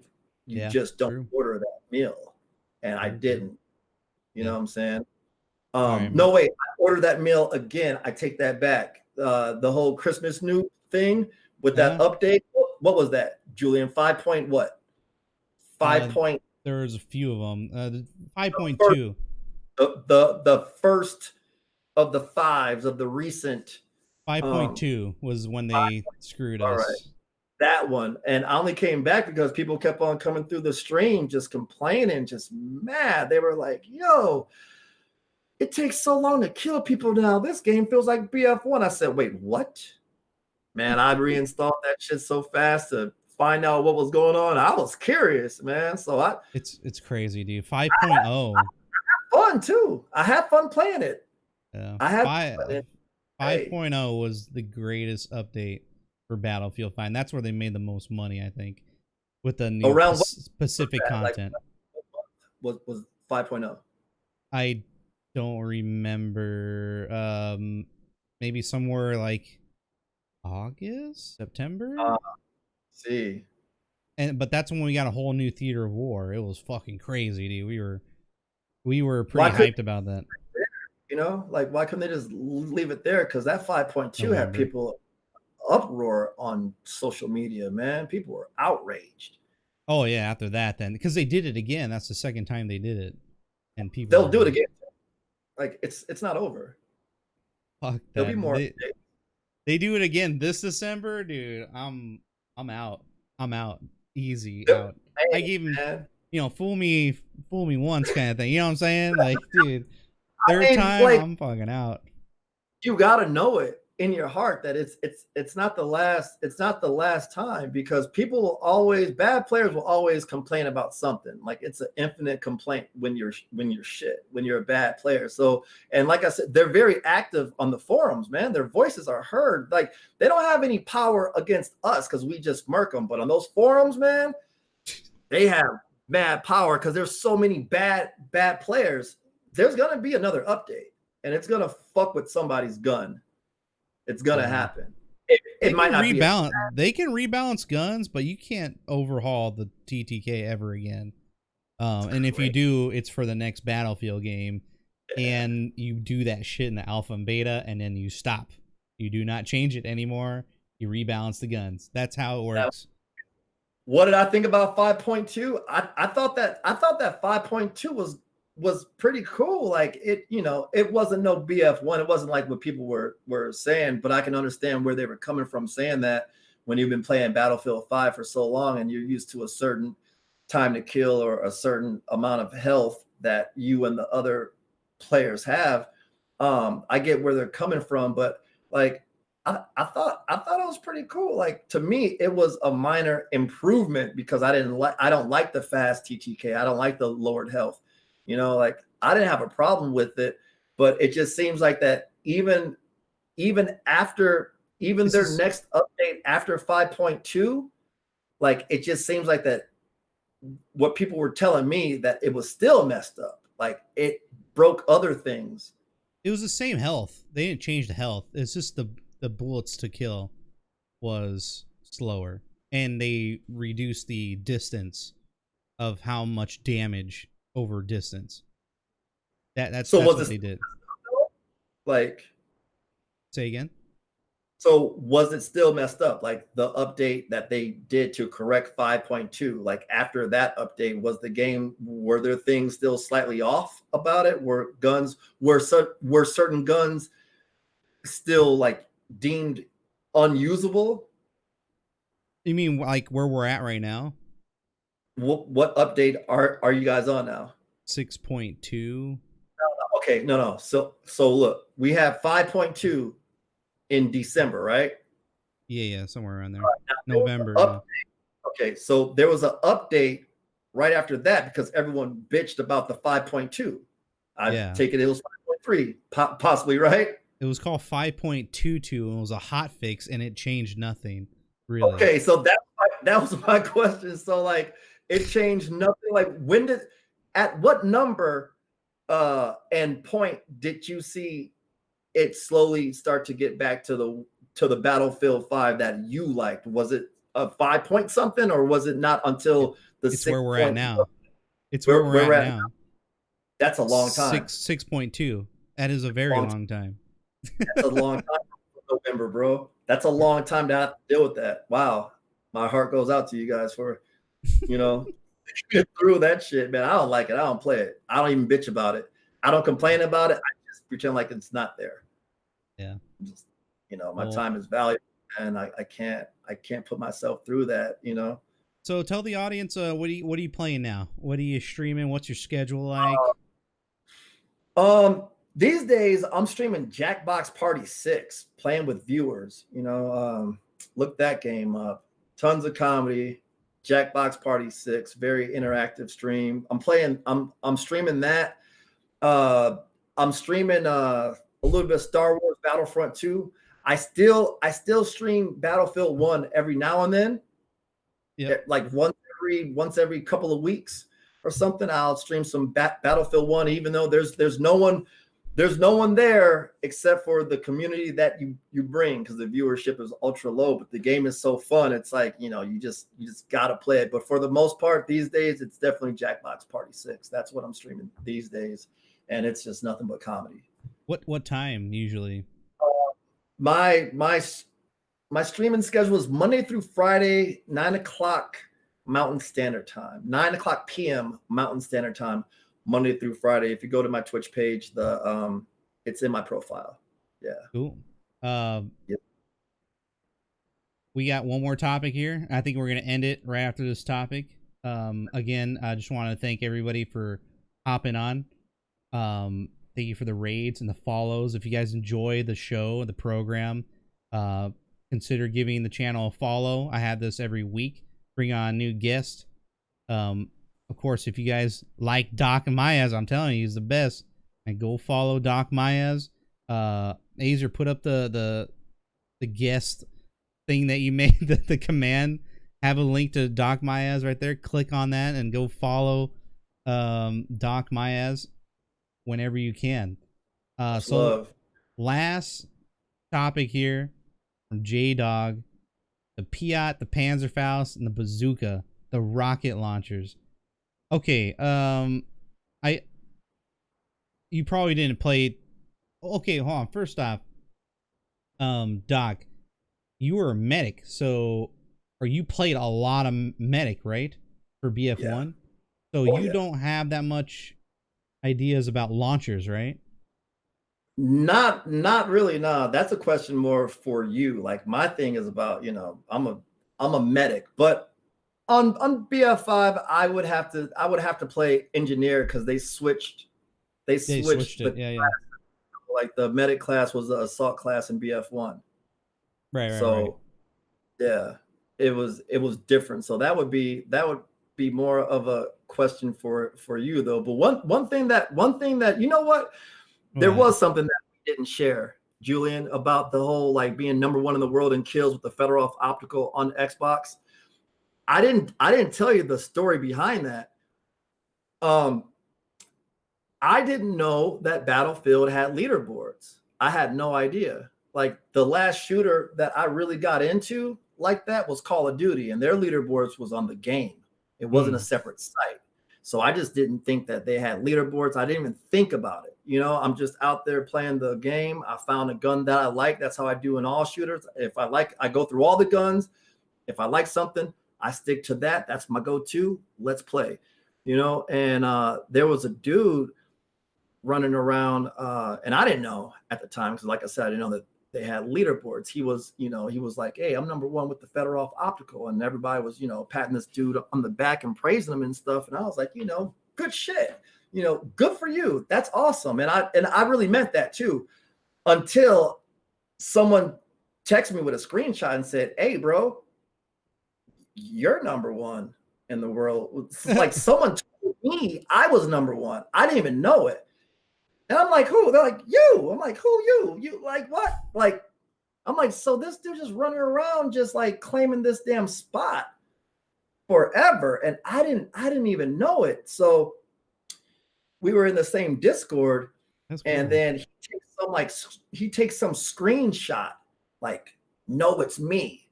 And I said, yo, man, that screenshot is mad unzesty, yo. Check out this link. I don't know when that screenshot's from, but here's a link where you all can check.